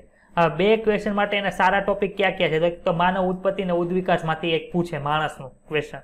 અને એક ક્વેશ્ચન છે હાર્ડી વેનબર્ગનો સિદ્ધાંત છે. આગળ ડાર્વિન સાહેબ આવી ગયા, બોલા આર્કી મલય આર્કીપેલાગો ઉપર જે કાર્ય કર્યું હતું. ફાધર કોણ હતા? વાલેસ. યાદ આવે છે? એ કાર્ય કર્યું તેમાંથી ક્વેશ્ચન પૂછે, લેમાર્કમાંથી પૂછે. એટલે આમાંથી પ્રશ્ન પૂછવાની સંભાવના બહુ ઓછી છે. એટલે એ 2 કોષ્ટક છે આપણે સ્કીપ કરી દો તો તમને વાંધો આવશે નહીં. પરંતુ જેને સ્કીપ ન કરો એ યાદ રાખી શકે છે. પછી એમ નહીં કહેતા સર તો સ્કીપ કરવાનું કીધું એટલે અમે કરી દીધું, માર્ક નો આવ્યો, એવું કંઈ કરવાનું નથી. તમારા ઉપર ડિપેન્ડન્ટ છે કે તમારે કરવું કે નહીં. ક્લિયર? આમાં કોઈને કંઈ ડાઉટ હોય તો બોલો. હવે માનવની ઉત્પત્તિ છે એનો ઉદ્વિકાસ કઈ રીતે થયો આપણે જોઈએ તો કે 15 મિલિયન વર્ષ પૂર્વ. સૌથી લેટેસ્ટ છે ને. આગળ કઈ 15 મિલિયન યર અગો આવી ગયું? તો કે નહીં સર, 15 મિલિયન યર અગો તો કઈ ન થયું, 200 ને 250 ને એવું જ આવતું. ત્યારે શું કોણ હતું? તો કે ડ્રાયોપિથેકસ અને રામાપિથેકસ નામના પ્રાઇમેટ. પ્રાઇમેટ શું છે ભાઈ? જો તો કોને યાદ આવે છે પ્રાઇમેટ? પ્રાઇમેટ શબ્દ આવી ગયો છે તમારે ચેપ્ટર નંબર 1 ધોરણ 11. જે રિવિઝન કર્યું હશે એને ખબર હશે.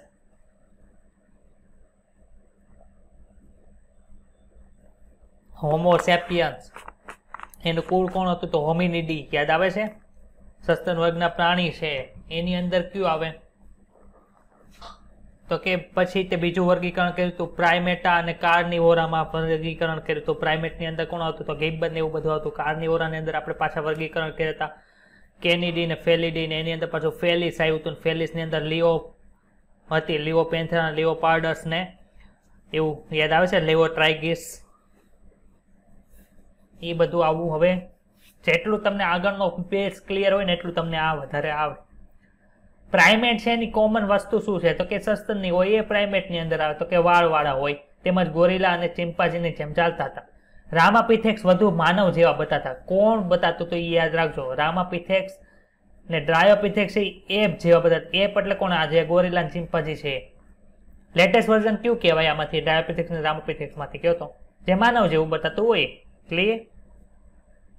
યાદ કેમ રાખવું સર? રામાપિથેક્સ ને ડ્રાયોપિથેક્સ કે ડ્રાયોપિથેક્સ ઉપરથી ડાયનાસોર યાદ રાખવાનું, એટલે કે ડાયનાસોર કોણ હતું? પ્રાણી હતું, પ્રાણી જેવા બતાતા હોય એ ડ્રાયોપિથેક્સ. રામાપિથેક્સ રામ ભગવાન માણસ હતા. ક્લિયર? યાદ રહી જાય. ઇથોપિયા અને તાન્ઝાનિયામાં કેટલાક અશ્મિઓ માનવ અસ્થિઓ જેવા મળી આવ્યા હતા. આ માનવીય વિશેષતાઓ એ માન્યતાને આગળ વધારે છે કે 3-4 બિલિયન વર્ષ પૂર્વે માનવ જેવા પ્રાઇમેટ છે પૂર્વી આફ્રિકાની અંદર વિચરણ કરતા હતા. હવે આ જે પ્રાઇમેટ જે વિચરણ કરતા હતા એટલે કે ત્યાં આટા મારતા હતા, ત્યાં જીવતા હતા, એની લાક્ષણિકતા કઈ કઈ છે તો કે 4 ફૂટથી એની ઊંચાઈ છે એ વધુ નહોતી. 4 ફૂટથી તે નીચા હતા અને સીધા ચાલતા હતા. ગિબ્બનની જેમ આમ વાંકા વળી ગયેલા આગળ બે ઉપાંગ છે હાવ નીચે હોય એવી રીતે ચાલતા ન હતા.